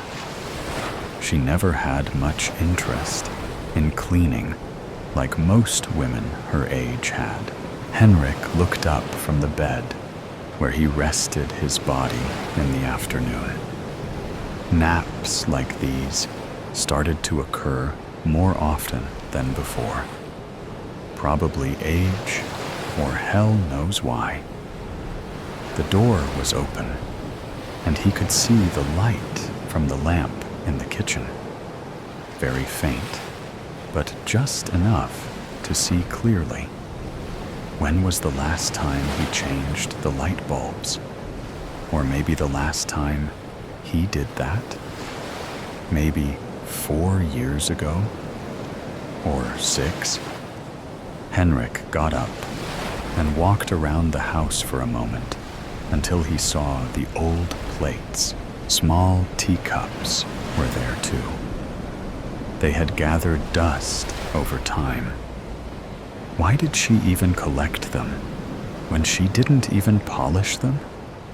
Wasn't that something you do when you collect all sorts of crap? Henrik took his box with pills and swallowed a handful of them with lukewarm water, and then grabbed his cigarette box. As the flame flickered to life and touched the tip of his cigarette, the first inhale hit him with a rush of warmth, pulling him out of the heavy fog of his sadness. The bittersweet wave of nostalgia washed over him, carrying flashes of his younger years, when the world was a vast, untamed promise, each day unwritten and brimming with possibilities. Now, every movement was deliberate, every breath a reminder of the disease that gripped his body, unraveling him piece by piece. The cigarette trembled in his unsteady fingers, a cruel contrast to the steady, unbroken rhythm of his past, when his hands had been strong and his future limitless. Henrik looked up at the cupboard with the plates. He no longer spared them a glance, knowing they wouldn't remain in his house much longer. The small glass doors of the cupboard did not bother to open. Come on! He got angry and used all his strength to open the cupboard until it gave out. Glass bounced and flew all over the place, and a small piece flew into his face. A second later, a small cup fell, adding china to the glass artwork on the ground. Well, said Henrik, Bente will take care of that. For a minute, Henrik wondered where she might be. But then a sudden thought struck him. Probably anyone with self-respect would be willing to spend more quality time away from his miserable presence. Carefully, as much as he could, Henrik took the plates and cups and put them down in a cardboard box. He put on his jacket and shoved the keys in the pocket of his leather jacket. It has been a few years since he didn't drive. Not that he didn't know how to. So he headed walking, went out to Red Cross shop, and handed the ladies at the counter the filled cardboard box without saying a word. Henrik stepped out into the street and saw that it was beginning to get dark. He gave a sigh of relief, as if that particular china was a burden that added more weight to his heavy enough life. It was past 3 in the afternoon, and the clouds were long and transparent. When was the last time he went out for a walk? Not recently, for sure. It was too unbearable to look at all these energetic people. Energetic enough to laugh and move around, with no rollators, and accompanied by themselves only. Each step now felt like a quiet triumph. The rhythm of his feet against the pavement was a soothing reminder that, despite the tremors and stiffness, Henrik was still moving forward, and this helped to refresh his mind. The crisp air brushed against his face, and for a moment, the simple act of walking became a victory over the weight of his condition. After about 15 minutes, Henrik walked in the dark until he saw a neon sign.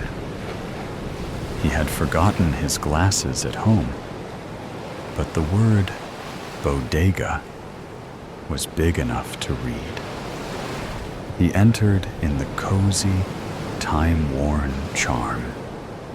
Its low beams and dimly lit interior soaked with the stories of decades past. Henrik used to come more often, but the last time he had beer in the bodega was when his son turned 18 and the whole family celebrated. Henrik looked around to choose a spot. Faded photographs and vintage beer ads adorned the smoke-stained walls, while mismatched chairs and well-worn tables lent the space some hyggelig, unpretentious air. A faint aroma of beer mingled with the occasional smell of fried food, as locals leaned on the polished but scuffed wood counter, exchanging jokes over clinking glasses. Henrik felt strange. There was only a small group of people, and the whole room smelled of something naggingly recognizable. Henrik sat down next to a lone man. Both were silent. Only their bodies felt close enough to feel each other's hollowness. Jens could hear Kim's "In a Little While" playing, and turned to the guy for some small talk. Aren't pleasantries often a way to save ourselves from being engulfed by awkward solitude? The man looked much younger. Henrik saw him drinking from a small porcelain cup, like the ones he just left off earlier. Funny, Henrik thought, and forced his eyes to focus more. He noted he wasn't a man at all. He was a teenage boy with tears in his eyes. "Are you okay, my boy?" "What's going on?" Henrik asked. The boy didn't answer, but turned around, revealing a deep gash reaching from his left shoulder to his lower back. Henrik's eyes widened. The boy stopped smiling, and his somber look turned into a gunta, empty expression. He collapsed to the ground with a heavy thud. Henrik noticed that the boy had a guas on the inside of his jacket. He grabbed it abruptly, without anyone noticing. Henrik didn't have his phone with him, so he asked one of the people in the bar to call the police and pointed to the body. When Henrik opened the door, the wind blew in his face. Rain poured in, and the weather was completely different from just a couple of minutes ago. The sky was entirely black, and the sounds of screams were coming from the distance. Henrik was following the wails, not actually sure where he was heading to. He had almost reached home when he saw two individuals in front of his neighbor's house. They looked like thieves, and when he fixed his gaze, he saw they had weapons in their hands and looked dangerous. They were murderers. Henrik stepped back and was about to hide behind a large willow tree when they noticed him. Henrik took the boy's gun and readied to fire. To his surprise, the gun was empty, and he panicked. Henrik could hear his own snorting breath over the wind. He couldn't run. He couldn't hide. So he just sat quietly on the ground, putting the gun down in despair. Henrik saw a red car driving up the dirt road. It stopped so suddenly that it skidded and slid into the nearby ditch. Henrik felt the weight of his decisions and his fractured memories pressing down on him. His life had been a blur of rancor, loneliness, and regret. But now, it was ending in chaos while the sirens grew louder and armed men scooted closer. The middle-aged woman who came with the red car, Bente, rushed toward Henrik, screaming at the officers who found an unarmed ill man announced missing.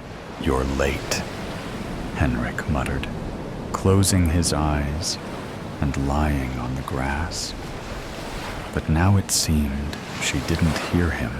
He got lost twice last week.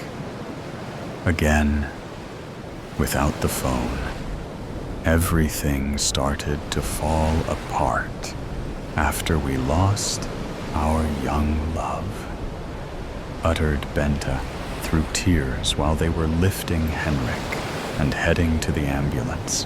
The two people, his neighbors, helped Bente to collect a few scattered pieces of china, and no one knew why Henrik had a porcelain loop handle around his ring finger. A living mirage. Life, as funny as it sounds, flows in a circle. And I, personally, never liked circles. I'm more of an octagon kind of person. Sally snorts at her own thoughts, but groans when the noise is muffled by the hand that is covering the lower part of her face. It smells of sewerage, grimy, disgusting, and somewhat musty. Familiar, heart-wrenching, stomach-churning, brain-rotting, but familiar. Maybe a little too familiar. His movements are sluggish, as usual. His joints crack with every step, and Sally fears he might die on the spot. Although she is certain nobody would miss good old Donovan Peters if he were to suddenly disappear. They slowly creep into the familiar room, announcing their arrival with every creak of rotten wooden floor. Sally's mind wistfully returns to her life before this. Was there even one? Her memory falters. Why can't I remember? Her eyes scan the room frantically, sweeping over the unmade bed, splintered floor, and boarded-up window. Her home. Her cell. Her hands strain against the rope, shaking from the terror of having returned to this fearful place. NPA. Her protest is muffled, much like her snort from earlier. No, no. This will not do. His voice is croaky and barely clear. If she had not known his actual age, she might have thought him to be on the verge of expiration. His chest presses against the back of her head as he forces her inside. His shove is aggressive, and when she falls to the floor, his laughter ricochets off the walls. She barely manages to get to her knees when the door is slammed, locked and barred. Donovan's sinister laughter continues to echo as the sound of his footsteps retreats. Sally shakes her head, forcing tears back into her eyes. She won't. No, she refuses to lose any more of them for that monster. I told you, it won't work. A doe-eyed beauty emerges from the darkest corner of the room. Sally's temper flares, and she springs to her feet, charging at the beauty. It was you, wasn't it? Her voice is cold enough to slice through any warmth in the room, and the beauty lowers her eyes. Sally tugs on the rope around her wrists until it unties, and then uses it to press down onto the other girl's neck. Layla Angelou can rot for all I care. The voice in her head is loud, and she hisses. The girl claws at the rope around her throat and falls back against the wall. Splinters pierce her skin, but she refuses to make a sound. It's always you. Why? Sally's eyebrows are pulled together furiously, and her sharp blue eyes have turned into ice. Don't lie to me. Sally's outburst receives no reply, and her arms finally slump enough for the girl to breathe. But she does not remove the rope. A sob racks through her chest. I thought that this time, at least this once, you'd let me go. Go where? The girl rasps, rubbing her throat. Her luscious black hair cascades down her back and shoulders, perfectly framing her figure. Her green eyes hold a certain complicated depth, and her plump pink lips are pulled into a miserable pout. Sally pulls away completely. Somewhere, nowhere, anywhere but here. She turns her back on the girl and throws the rope aside, massaging her bruised wrists. We can make this work, Sally. I promise. If you just try, you'll see. Please, why can't you just stay with me? Sally ignores her. This is a conversation they've had before, a fruitless one. Once she's soothed the sting on her wrists, she turns around to face the girl again. Her eyes trail down to her throat, and her stomach churns at the fresh burn marks. She knew her throat was already sensitive. She can admit when she was out of line. "I'm sorry, Layla." Her head nods in the direction of the girl's neck, but the girl waves it away quickly. "Not a problem at all. Happens to us all." They remain in silence for a good 5 minutes before Layla walks towards the bed and starts to fix the bedding. She hums a soft tune as she works, sounding rather cheerful. Sally hates it. How can she be so content? In a situation such as this, "I kept some dinner for you."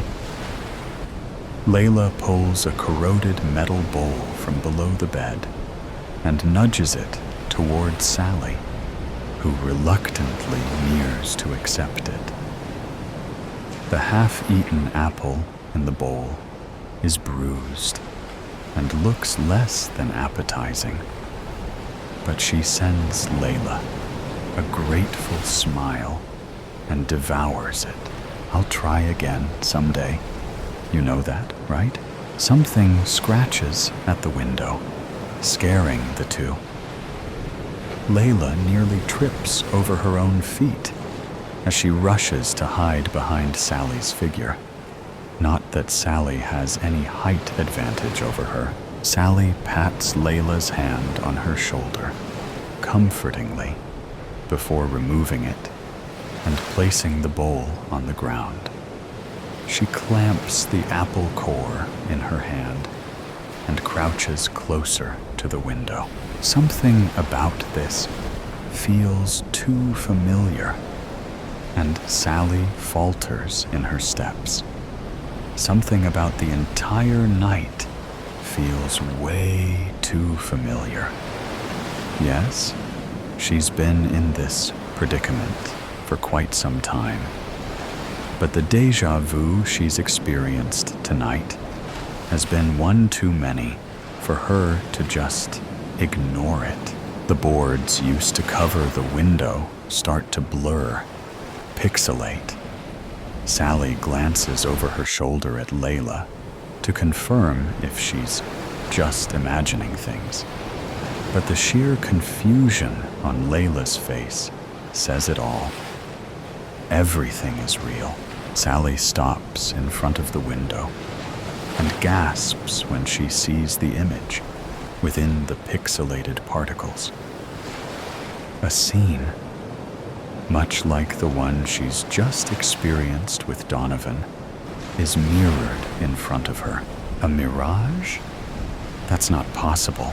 She reaches forward, holding her breath as her fingertips breach the surface of the image before her.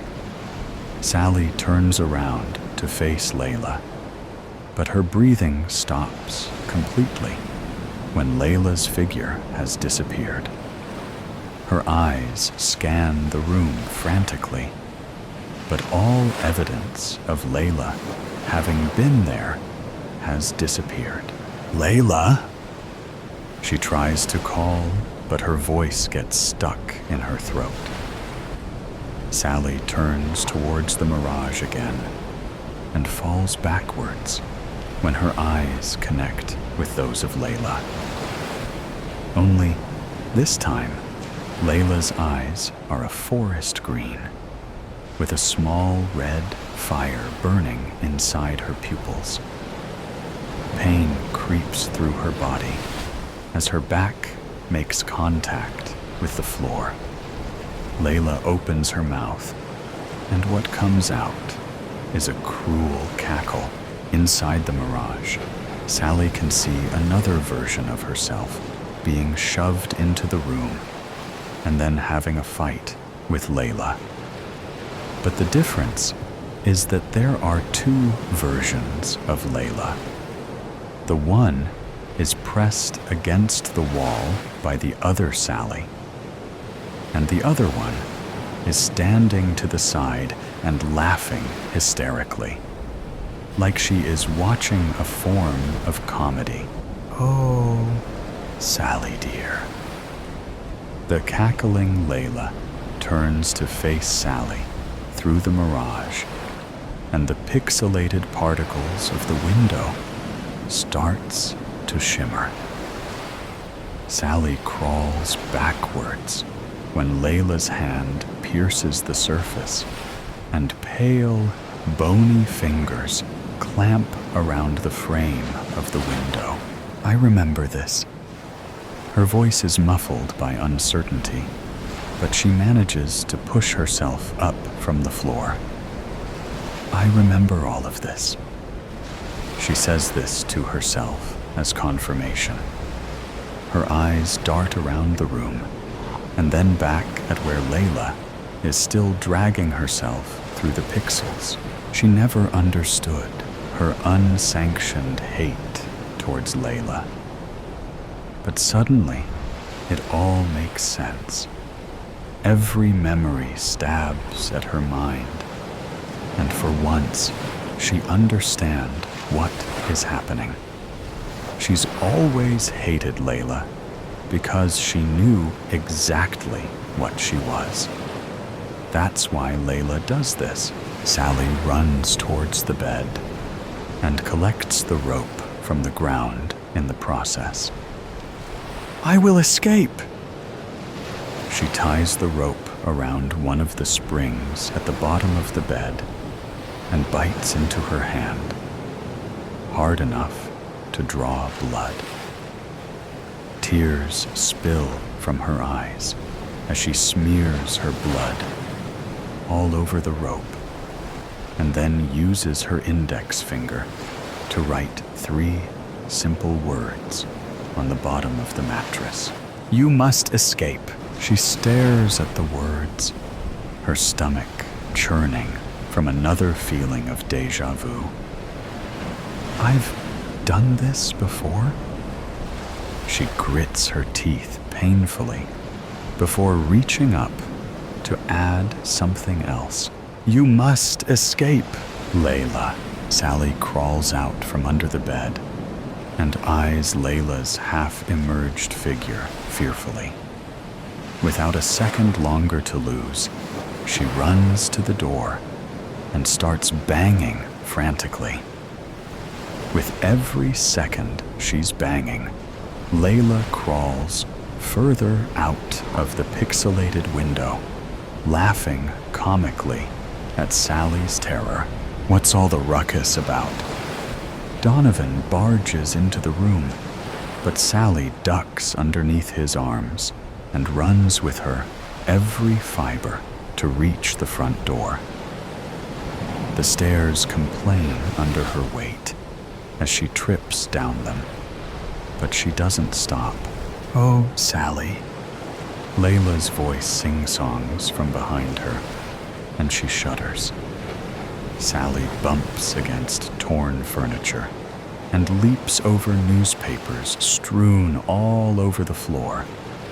But her eyes stay focused on the black, bolted front door. Her hands shake as she jiggles the locks around, but they refuse to budge. Come on, Sally. I just want to play. That's right. We just want to play. Donovan's voice has turned more laryngeal, and Sally's skin crawls.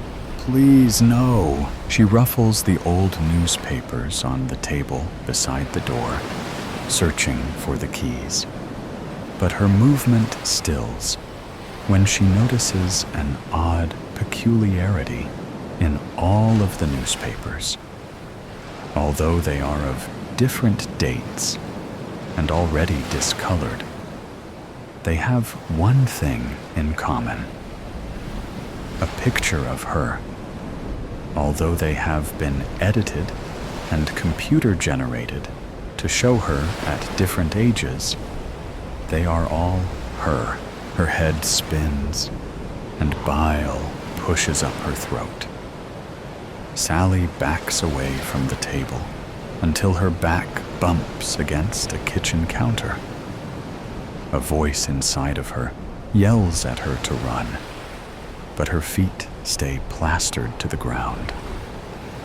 Layla's comical laughter has turned into sinister screams, and Sally can finally hear Donovan's heavy footfalls approaching the staircase. She shakes her head to clear her thoughts and almost releases a sigh of relief when she notices a pair of rusty keys peeking out from below a chipped teacup. Sally grabs the keys and rushes to the door, willing her trembling hands to still and complete the task. One lock clicks open, then another, and finally, the last one. Sally nearly sags to the floor in relief, but manages to keep herself poised enough to pull the door open. She runs out of the door, down the 2 stone steps, and onto the asphalt ground. She manages to run all the way to a broken-down truck when Donovan's voice booms in the form of a roar. She ducks behind the truck and presses her back securely against it. Her chest rises and falls erratically, and she makes sure to slow her breathing as to not make a sound. She lowers herself to the ground and pulls her knees to her chest, begging for a door of any of the surrounding houses to open and for someone to come to her rescue, but no one does. Ever. The silence that follows Donovan's roar is deafening. Layla has also stopped cackling, and not even birds can be heard. This is the first time Sally scans the houses around them, only to notice the degraded state every one of the houses are in. They are old and decrepit. There is no possibility that anyone can live in these houses. Her heart stutters, and her entire body goes cold. She turns her gaze towards the side mirror of the truck and finds a terrified version of herself staring back. Her eyes widen at the words scrawled onto the mirror in old, dried blood. Not safe. Follow arrows. Her lips part, but no oxygen enters. She manages to push herself to her feet, albeit shakily, and glances around the truck. Donovan is standing in the doorway, looking around calmly. Behind him, the low hum of Layla's singing fills the air. Run, little mouse. Run, little mouse. Let's all have some fun. Goosebumps spread across the entirety of Sally's body, and she hisses before pushing against the surface of the truck and taking off in the direction of the first arrow that's drawn beside the writing on the mirror. Layla's laughter fills the air, but Sally ignores her as she pushes her legs and pumps her arms harder. Harder. Her eyes scan the surrounding area as she runs, looking for any sign of an arrow. The arrows lead her all the way to an abandoned parking lot of a large business. Her eyes fleet around frantically, but she sees no more arrows. With Layla's humming from behind as her motivation, she runs into the building and ducks below the entrance gates. But when she stops in front of the doors of the elevator, her entire body freezes. From the surface of the elevator door, albeit blurry due to the deterioration, she can see two glowing orbs smiling back at her. Those orbs are illuminated by a red fire burning from the middle of the black pupils. Poor little mouse. Layla leans over Sally's shoulder and skims her cold fingers across her cheek. It's so easy to lay a trap for a mouse who loves its cheese. She laughs hysterically and leans onto Sally for support. This is not the end. Sally bites back, curling her hands into fists. Layla stares at her through the reflection of the elevator door before laughing comically. You're right, dear. This, she waves her hand around as if showcasing her to an audience, is simply the beginning. And we, she points a finger at Sally and then back at herself. We are going to have a lot more fun together. Sally rips herself away from Layla and spins around. But Layla tuts, snaps her fingers, and then slaps her palm against Sally's forehead in one swift movement. There's no rush, dear. With her words, Sally's world starts to spin, and her eyes flicker before she is consumed by darkness. And the next thing she sees is the familiar, cold, creaking hallway of Donovan's apartment. He forces her down the hall with his chest pressed against the back of her head and his hand clamped securely around the lower half of her face. Life, as funny as it sounds, flows in a circle. And I, personally, never liked circles. I'm more of an octagon kind of person. Sally snorts at her own thoughts, but groans when the noise is muffled by the hand that is covering the lower part of her face. It smells of sewerage, grimy, disgusting, and somewhat musty. Familiar, heart-wrenching, stomach-churning, brain-rotting, but familiar. But for the first time, it seems just a little too familiar. The cemetery's keeper. There once was a man, and he used to be known as the cemetery's keeper. He would wash the stones and make the graves intact with new paint jobs and flowers. He would be seen sitting down talking to the stones.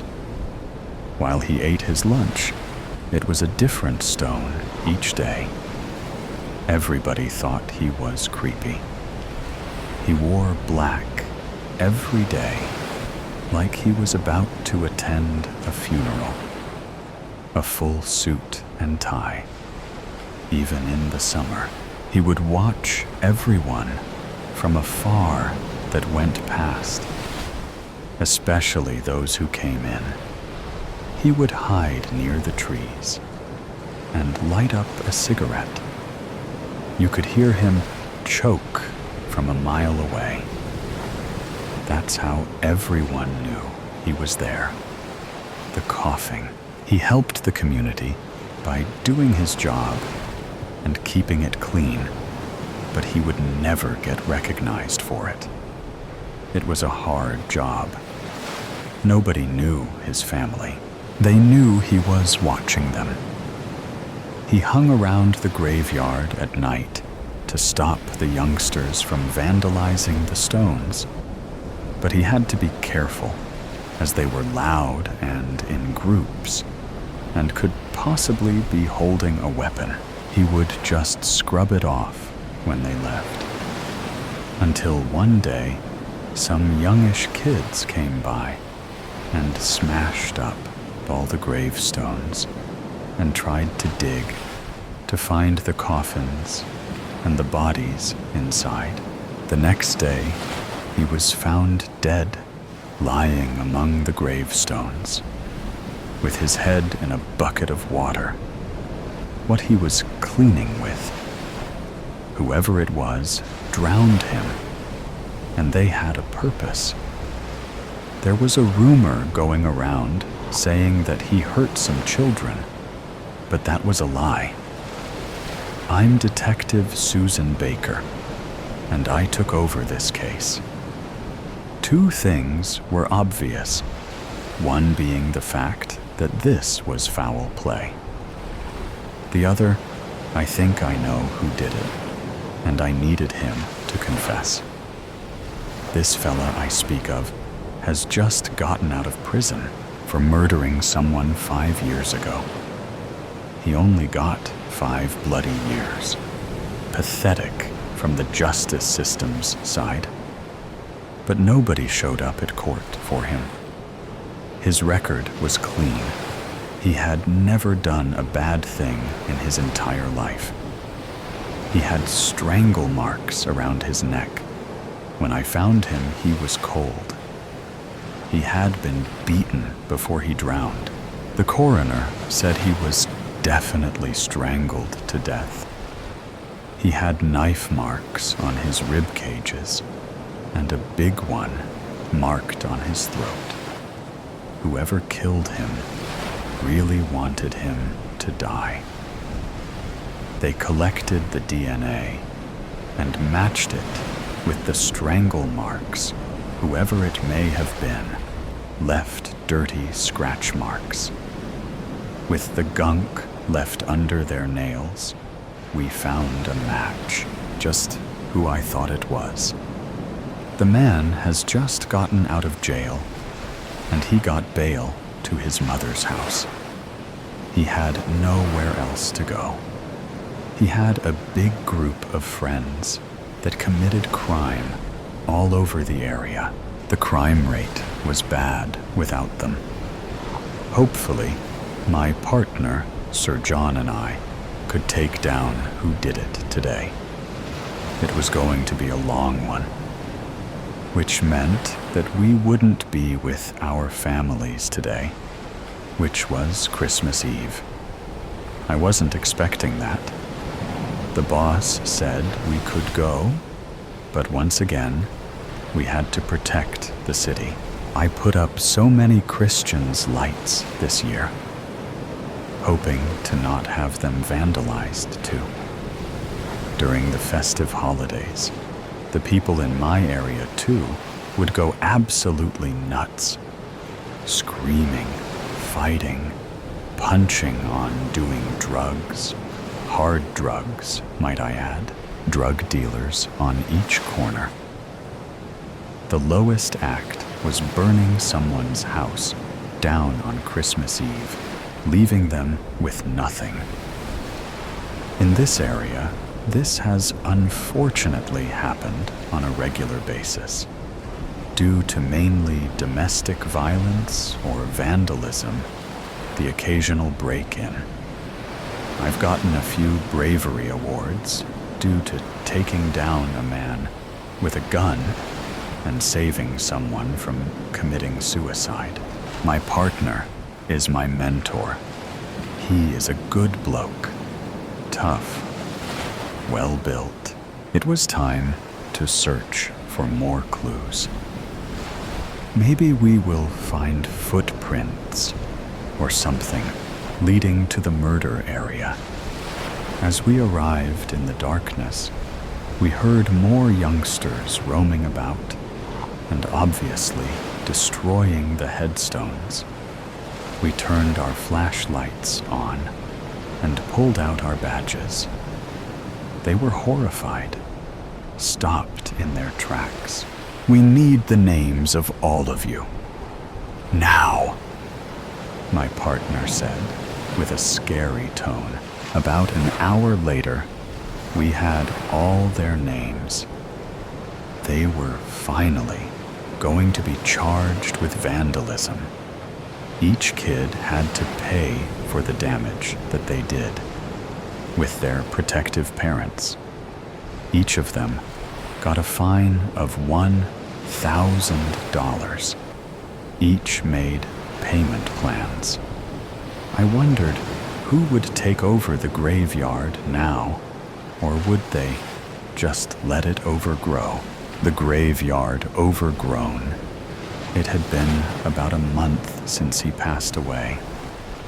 The stones were dirty. Vines growing in every direction. We interrogated the fella that I thought it was, but he would not confess, even though we found his DNA on the man's neck. He said the old man kissed me, and I put my hands on his throat, but he didn't die. Last time I saw him, he was alive. I didn't kill him. I knew that was a lie, because the old man didn't go near anybody, because they could be armed with a weapon. We found a couple of footprints. We matched it with the same shoes, but he still would not confess, even after a violent interrogation. We showed him pictures of the old man's crime scene. He looked away. We made sure that we got a warrant out for his arrest. We found the murder weapon after a big search in the creek. He had dumped it in there. He had no remorse. He had his poker face on. He was put in a cell for attempted murder up until his court hearing. The betrayal. The door to the kitchen flew open and hit the side of the refrigerator with a loud thud. Cold air rushed in. "You rotten bitch. I trusted you." Brock McCarthy stood in the doorway with his shoulders squared and fists clenched. "How could you do that to me?" His nostrils flared as he shook his head. Stunned, Clara Simmons gasped when she heard the commotion. After she regained her composure, she bristled at the hateful accusation. She placed the half-empty dinner plate she was holding in the sink. Staring into his brown eyes, she asked, "What the hell are you talking about?" After 2 years of living together, she knew Brock's temper. But this deranged outburst was worse than usual. "You know damn well what I'm talking about. My secret. I told you never to tell anyone about that shit. I didn't say anything to anybody." Her words were unhurried but emphatic. "You had to tell somebody something. When I went to the back door after work, all the guys started busting my balls, dropping hints, talking shit like they knew things. All of them acted like they knew something. And you're the only one I talked to about that shit." Brock unzipped his black leather jacket and draped it on the back of a kitchen chair. "Why did you do it? You're nuts. Or you're drunk. I didn't say anything." They glared at each other as a chilling silence gradually filled the room. "Hell, I'm not even close to being drunk. I had to leave the bar before I could finish my pitcher." It was impossible to tell what Brock was more agitated about, leaving cold beer or defending himself against the swirling speculations about his hidden, checkered past. "Did you bother to ask how your drinking buddies heard about your precious secret?" Her voice was soft, as if asking a child if they had finished their homework. I didn't have to. Damn it. You are the only one who knows. With unhurried steps, Clara walked around the kitchen table, pulling on the back of the chair. The faint scraping of the wooden legs against the linoleum broke the quiet, like fingernails on a chalkboard. She took a seat and cast her gaze towards her angry boyfriend. That's not exactly true. She paused as their eyes momentarily locked. Is it? The tone of her now controlled voice was made bitter by a toxic mix of scorn and controlled rage. Those women know. After a long pause to emphasize her point, she said, "Trust me, they really know." Like air escaping from a balloon, Brock's body went limp. Without making a sound, he fell into the chair across from her, searching her face for a clue about her intentions. Look, you chose to tell me about your twisted secret. It was your choice. Clara's voice was cold. And I haven't told a soul since. But now I'm wondering what else you might be hiding. Wait, that's not fair. Fair? Fair? You have the balls to mention fair to me? That's laughable. You bust in here and accuse me of betraying you without a shred of evidence. I've always told you everything. Brock reached up and scratched the scruffy hair on his face. I didn't have to tell you about the women and what happened? But I did. And now you expect me to carry the same guilt? Clara adjusted her glasses. No, of course not. It's not guilt, exactly. Not really. It's more like, I don't know how to explain it. They sat listening to the faint sound of the small clock on the oven, ticking away the minutes, like the shattered pieces of their failing relationship. Absent-mindedly, Clara used her thumb to wipe the pepper dust off the shaker sitting in the middle of the table. Do you think one of the women, moved here? He took a long time to answer, as if he hated the power of what truth might do to him. It's possible. He bit the inside of his cheek a few times while he thought. Clara leaned back in her chair. So, what will you do? I mean, if you see one of them? She stifled a yawn as her composure returned. There's another possibility. What if one of those women sent their boyfriend to find you? Like a trapper beating the bushes to get the snakes to show where they're hiding. Brock twisted his face into a scowl after he deciphered her meaning. Crap. He leaned back into his chair. He sat silent for a long moment. I've never even thought about that. It was always a slim possibility, I guess. Well, I think you had better start thinking about that possibility, because I never said a word to anyone, ever. Why would I?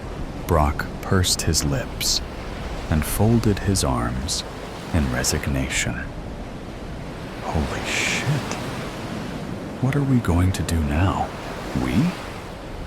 Are you seriously thinking this problem is a we thing? I didn't have anything to do with that shit. I wasn't there. I don't even know who they are. This is your ugly history, not mine. Always has been. I thought we were a couple. I thought we were, getting serious. Brock's voice conveyed desperation. Oh yeah, that was before you came in here and blamed me for something I didn't do. I don't think I want to stick around to see what else you might blame me for. No, babe, wait. You can't do that. Really, I'm sorry. I'm really sorry. Well, I guess you should have thought about that before you shoved open the kitchen door with a heart full of hate. I went from bitch to babe in 5 minutes. And I don't want to see how long it'll take next time. She placed her hands flat on the table. Calmly, she rose and ambled across the kitchen towards the bedroom. Stopping halfway, she turned and said, I don't want to become another secret in your long history of betrayals. Where I come from, love is all about trust. And you just lost mine. And now you're losing me. She turned and went into the bedroom and slammed the door. Worse ways. Selena runs with a ferocity she didn't think she'd ever need again. Her feet thump, thump, thump on the ground, and her eyes search the dirty rooftop desperately for a familiar May. She knows she's taking too long. She can feel the time slipping through her fingers like grave dirt. She bursts out onto her 4th rooftop, a quick scan providing nothing. She turns around. Her ears catch onto the quietest sound, a scuff, a whimper. She runs over to the other corner of the building and checks behind a wall. There she is. May lays on the floor, cloudy eyes staring uselessly up at the sky, and her entire hand missing, blood leaking out of her at an alarming pace. Her gut is cut open and barely holding together. Her leg bent the wrong way. Blood coats her entirely. Her mouth, her neck, her chest. Selena's hand lands on his shoulder. May jumps, opening his mouth in surprise as she turns her head towards her. Selena? Her voice croaks out painfully, laced with a brittle sort of hope. Yeah, it's me, May. Hold on. Help is on the way. She'd called the ambulance as soon as she heard the news, hoping they'd be fast enough to get to her, find her, hoping she would be too. Selena carefully shifts May into her arms, getting her away from the dirty concrete, and trying desperately to stifle the blood spilling forth easily from her stomach. Selena, May says again, desperately. She says it like Selena is an angel about to bring her to salvation, as if Selena was what she needed, wanted, instead of some random punk from New York that kills people in his spare time. Instead of someone who shot a bullet at her skull. I'm sorry. May grits out, blood leaking from her lips and coating his mouth. She feels useless, hopeless as blood continues to gush, and May is the one apologizing instead of her, the self-sacrificial dumbass she is. No, May, you don't get to say that. You stay with me, you hear? You stay right here with me.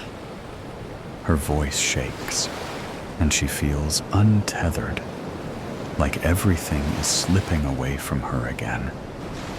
She runs her hands over May's unbroken arm, trying to ground the dying girl, trying to bring her back to the world of the living. Please, not again.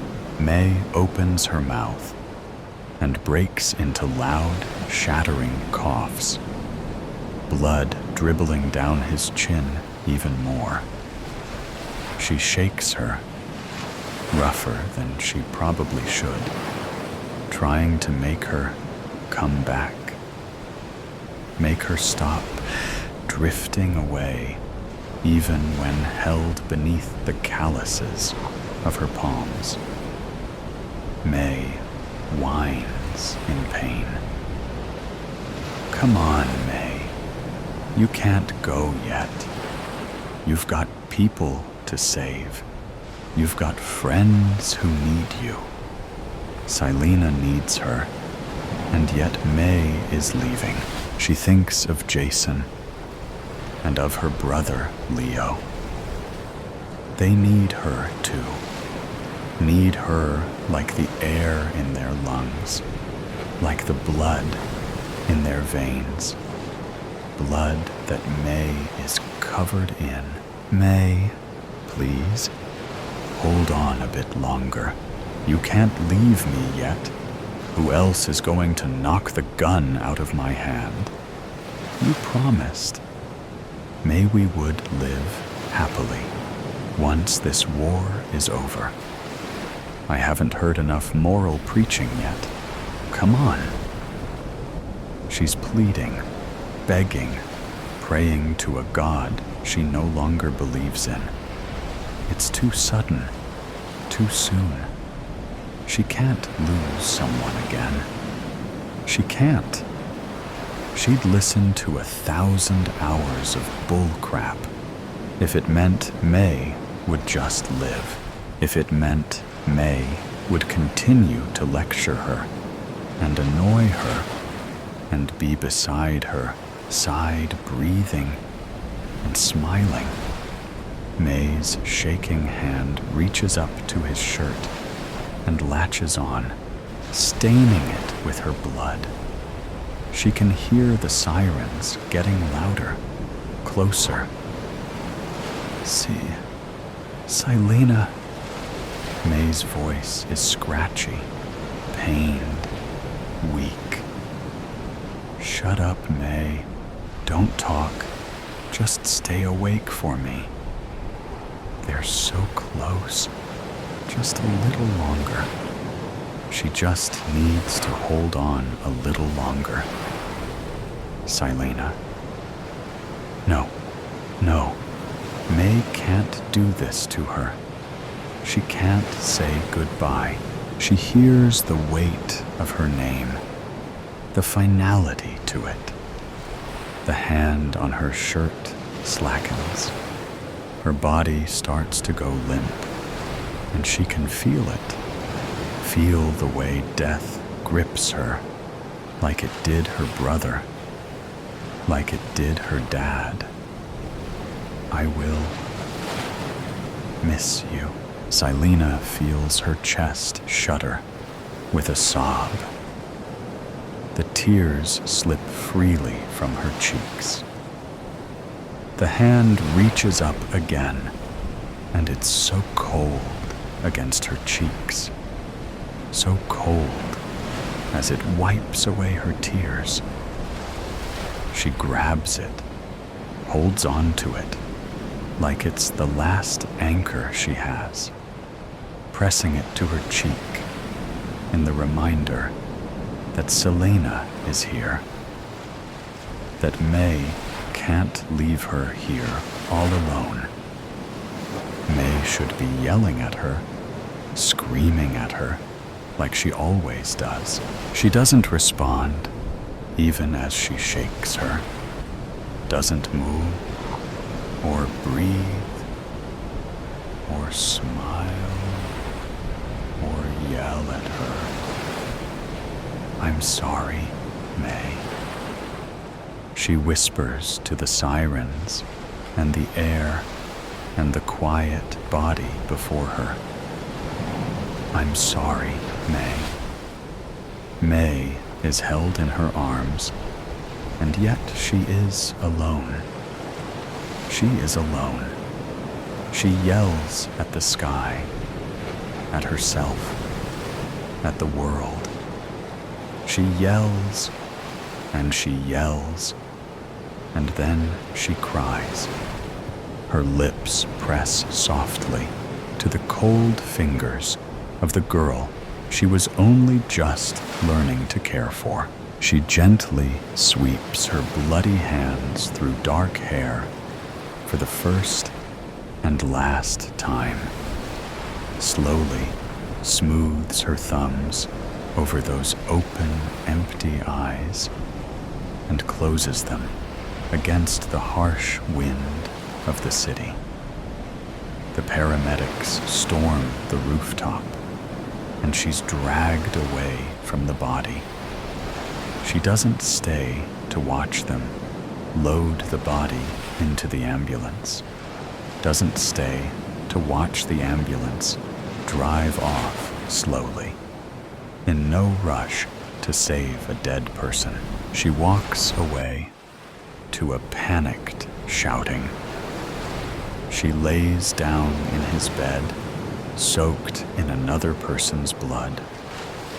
She stares at the ceiling with an emptiness clawing at her heart until it drags her down into darkness. She wakes up 5 minutes before her alarm. She wakes without any sleepiness. Suddenly they're thrust into a world where she remembers the feeling of bloody hands against her cheek and the weight of a dead person in her lap. It takes her a second for the feelings to rush back, for the bone-deep exhaustion to settle familiarly in her chest, and the accompanying rage to guide her sights. She stands up as the alarm rings. A standard beep, beep, beep before she shuts it off. She looks at her hands. This gives her pause.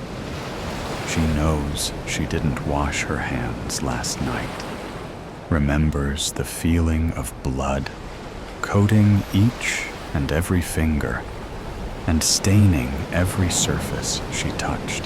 Selena looks at the pristine white bed, then down at her spotless white top and clean jeans. Something is wrong. Her hand reaches for her phone, and she stares down at the date with a sinking sense of insanity. That can't be right. That's impossible. The numbers don't change. November 7th, it says, clearly, as if that makes any goddamn sense. Yesterday was November 7th. Yesterday she fell asleep, covered in blood. And yet, with a sudden ferocity, she finds her hands navigating the device, pulling up her contacts, and pressing firmly on a familiar name. The phone rings, and rings, and rings. Someone picks up. "Hello?" May says over the phone, her voice scratchy from sleep with an edge of worry. Her chest rattles with her next breath. His legs wobble and she collapses onto her bed. "Hello?" May says louder, more alert, worried at the lack of response. "Hey," Silena says quietly. It's all she can say right now. What should one say to a dead woman? Not dead. How does one cope when the woman you held till her dying breath is breathing again? "Are you okay? Do you need help?"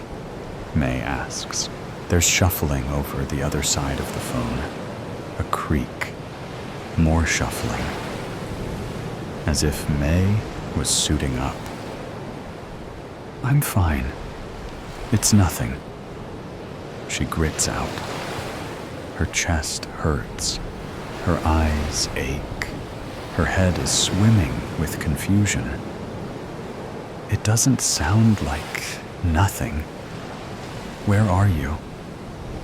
"I'm coming over."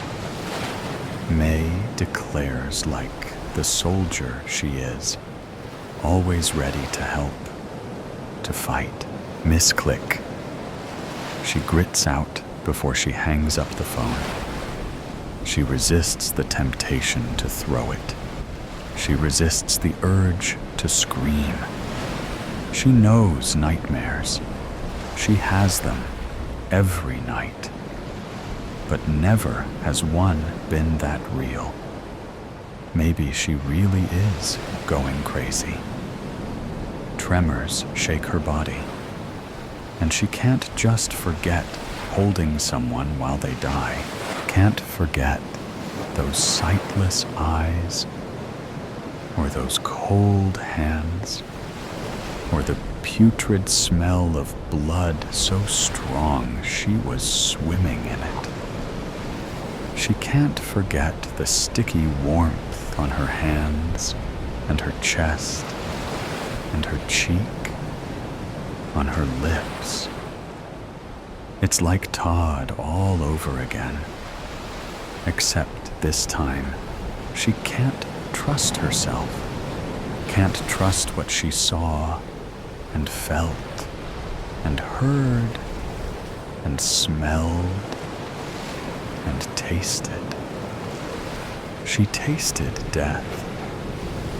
May was dead when she fell asleep. May was alive when she woke up. May is alive.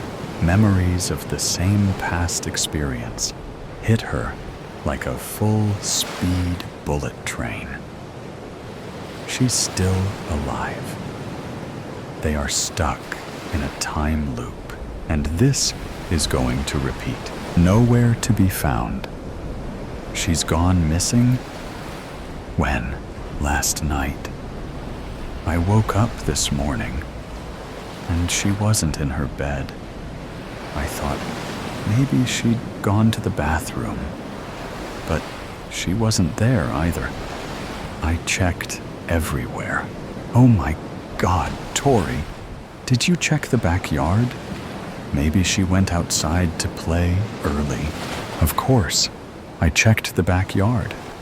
I checked the whole house, top to bottom. She's not the type to just wander off, especially not to this early in the morning. Okay. Have you called the police? Not yet. I don't know.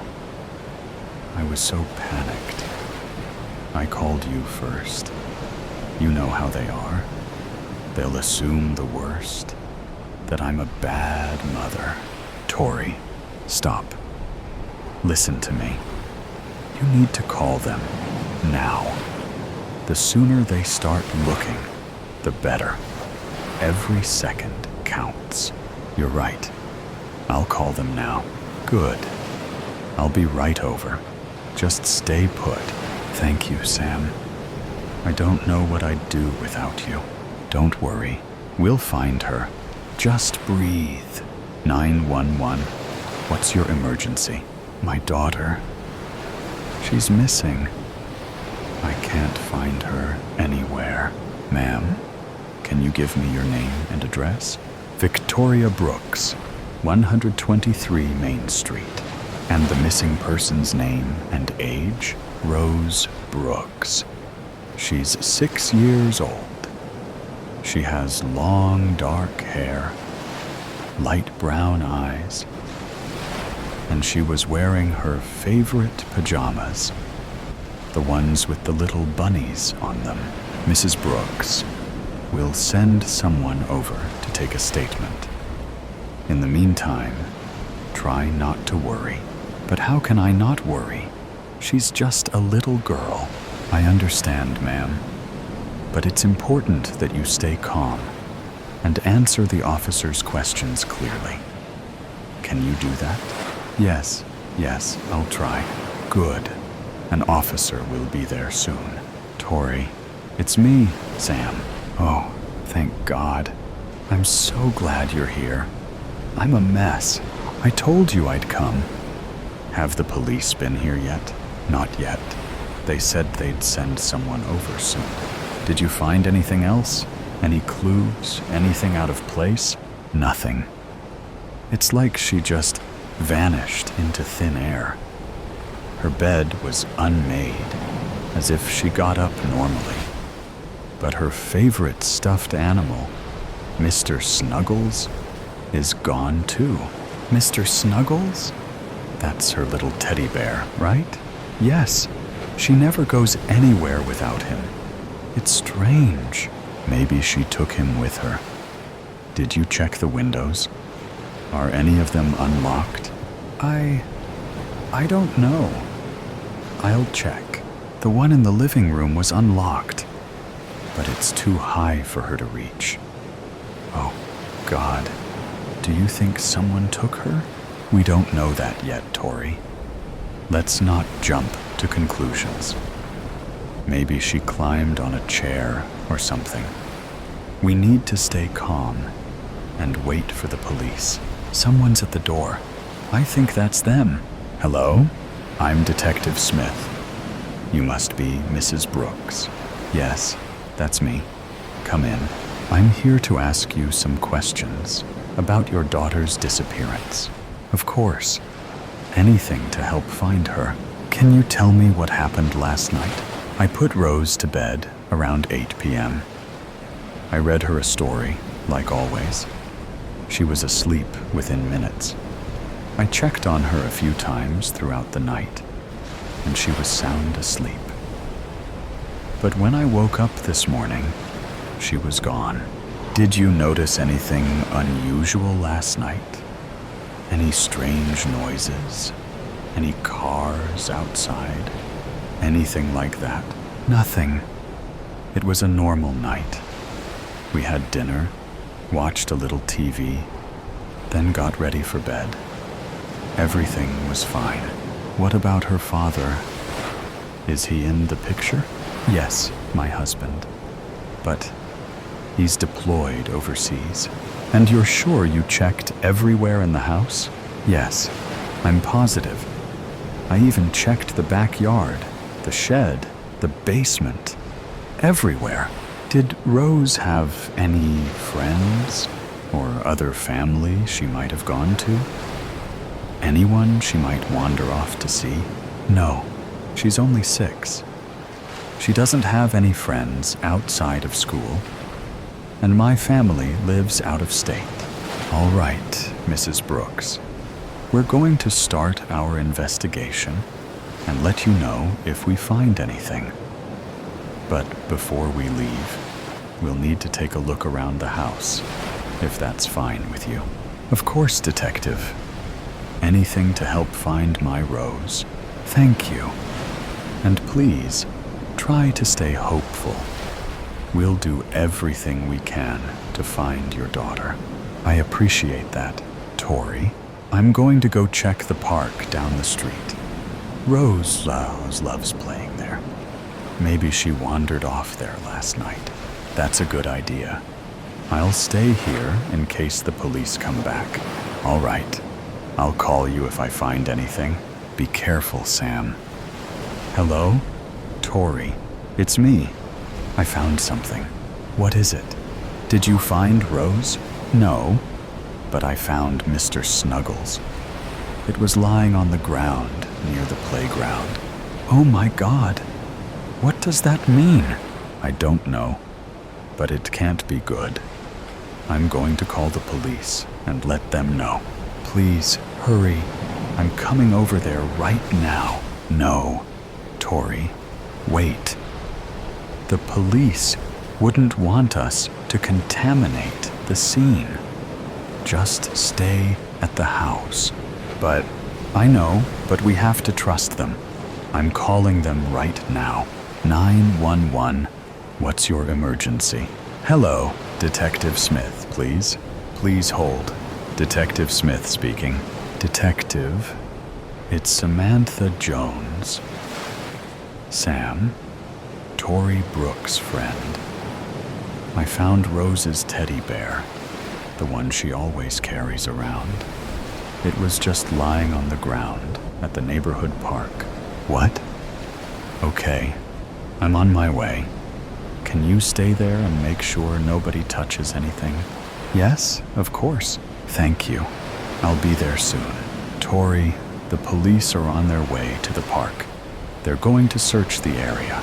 Oh God, I hope they find her. I know. We just have to stay positive. I'm trying, but it's getting harder and harder. I get it. Just hang in there. They'll find something. I'm certain of it. Detective Smith, we've searched the entire park, but there's no sign of the girl. Damn it! We need to widen our search. Check all the nearby houses and businesses. See if anyone saw anything. Check security cameras. Anything. We need to find this little girl, and we're running out of time. Yes, sir. Tori, the police are widening their search. They're checking all the houses in the neighborhood, talking to people, looking at security footage. That's good, right? It means they're taking this seriously? Yes, it means they're not giving up. I hope so. I can't lose her. They'll find her, Tori. I know they will. I hope you're right. I think the police are back. Mrs. Brooks, we have some news. Is it about Rose? Did you find her? Yes, we found her. Oh my God, is she okay? Is she hurt? She's alive, but she's been through a lot. We found her in an abandoned house a few blocks from here. She was hiding in a closet. Who took her? Why? Was she hurt? We're still investigating, but we have a suspect in custody. It appears to be a case of a kidnapping gone bad. The suspect has a history of similar offenses. Rose is being checked out at the hospital, but she seems physically unharmed. Oh my God, I can't believe this happened. I can't believe someone would do this. I understand. It's a terrible thing.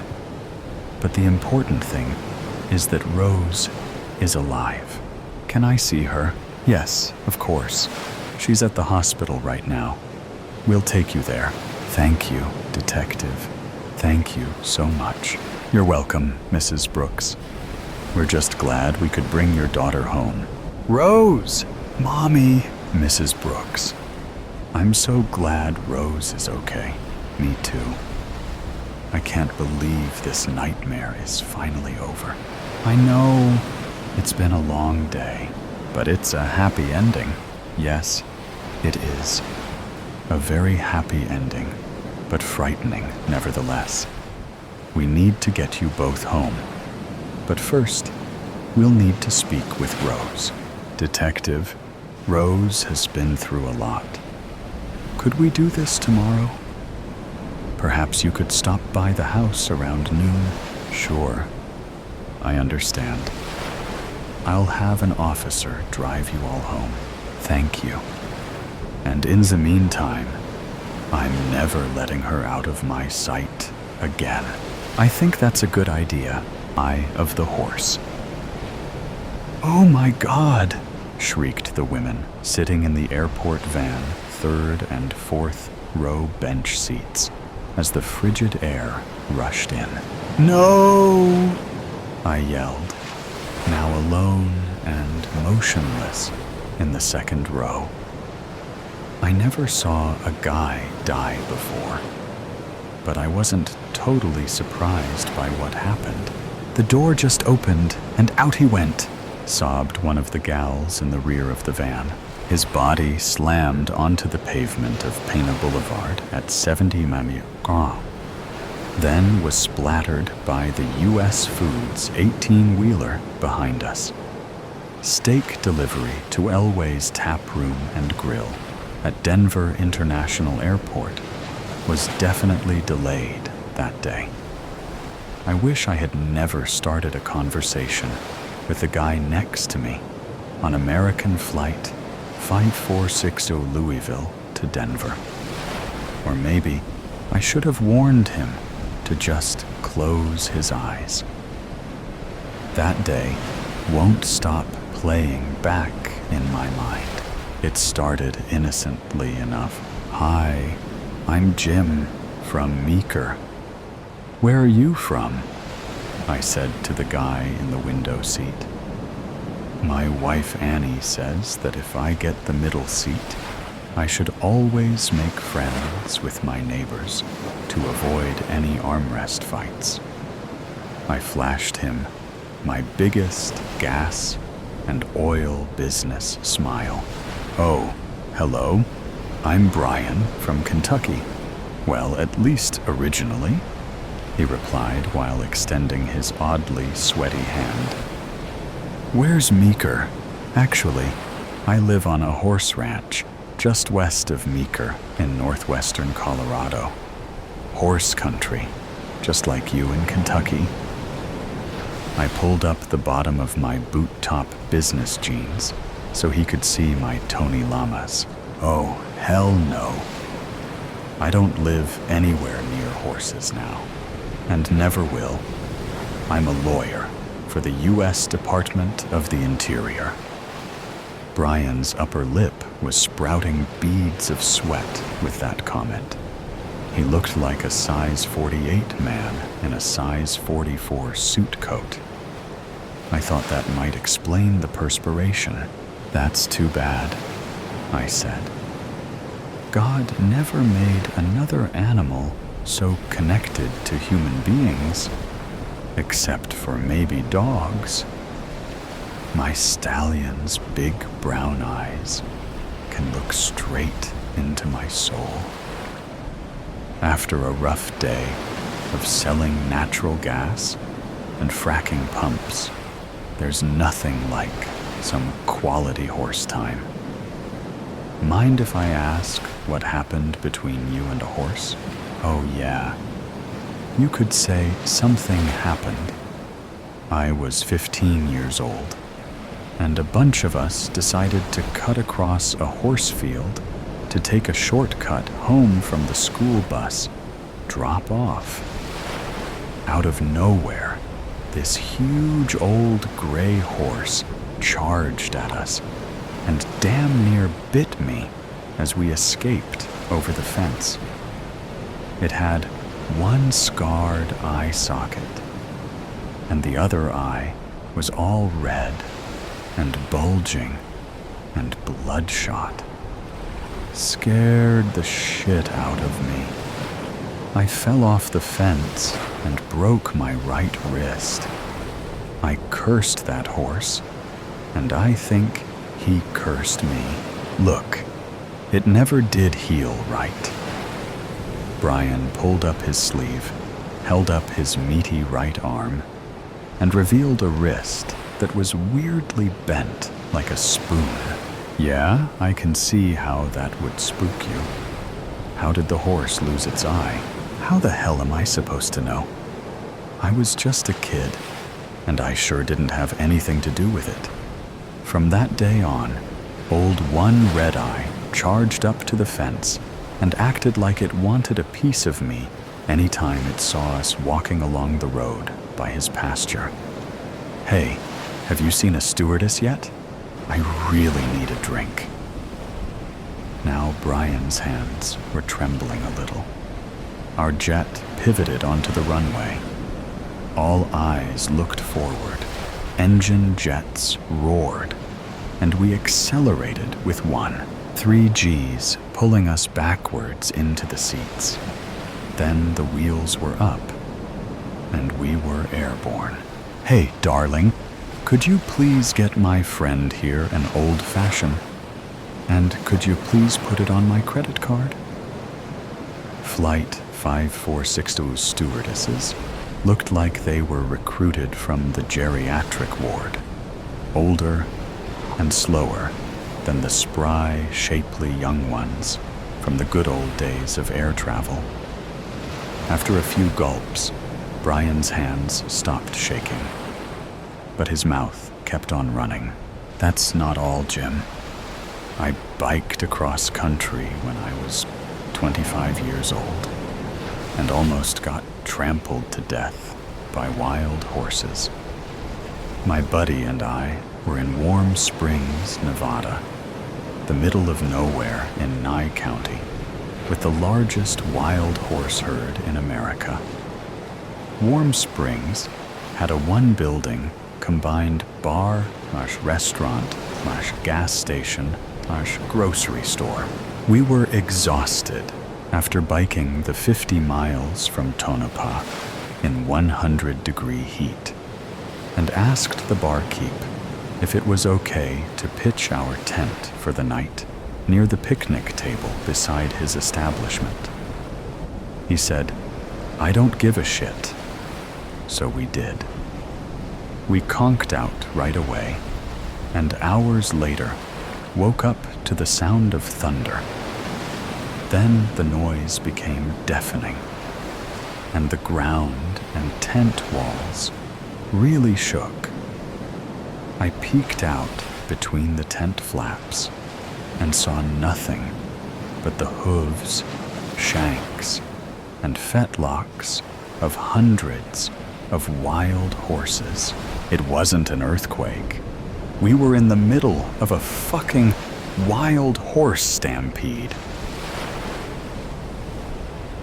Brian's eyes were now bugging out, and his face was red, wet, and kind of wild looking as he continued. He leaned in toward me and spoke in a whisper.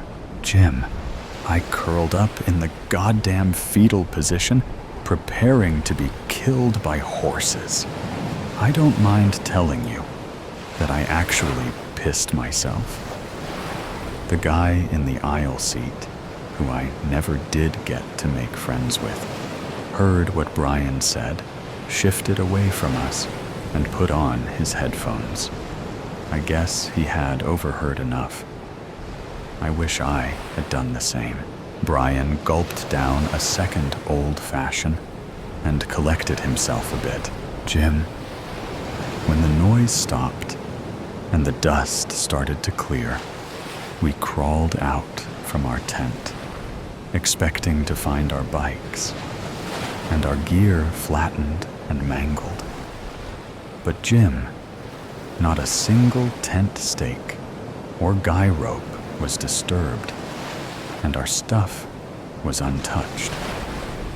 There was no way I could sleep after that shit. And we had 75 miles of desert road with no water between Diablo and Ash Springs. So, my buddy insisted that we pack up and pedal before the sun came up.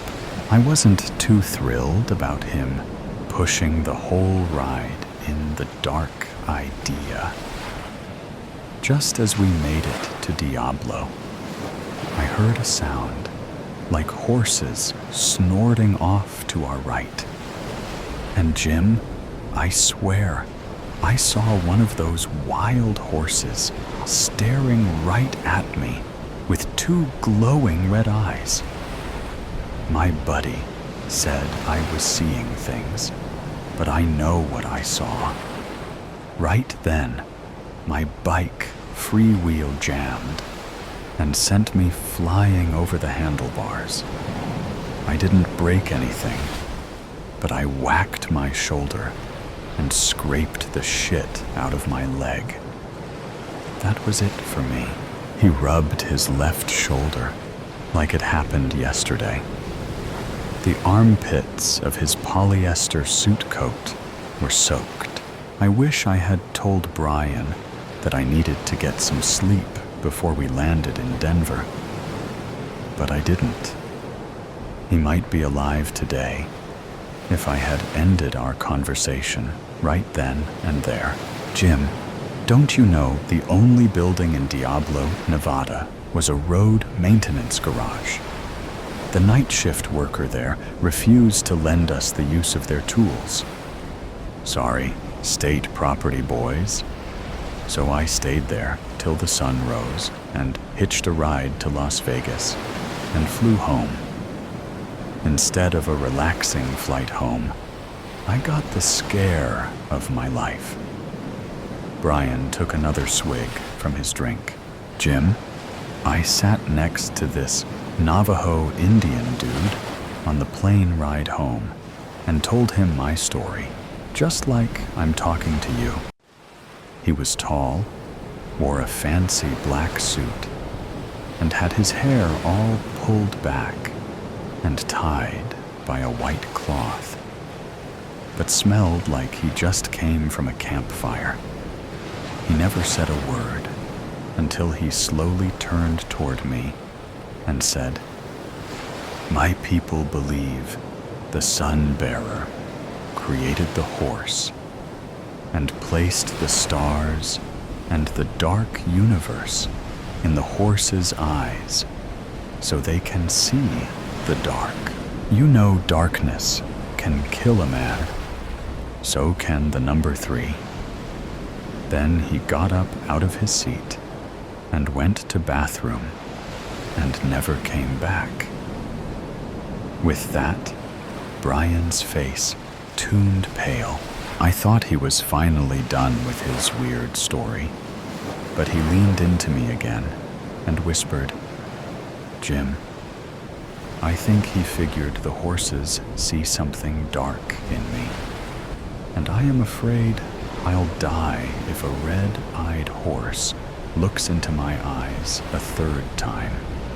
So, no 3 strikes and you're out for me. No fucking thank you.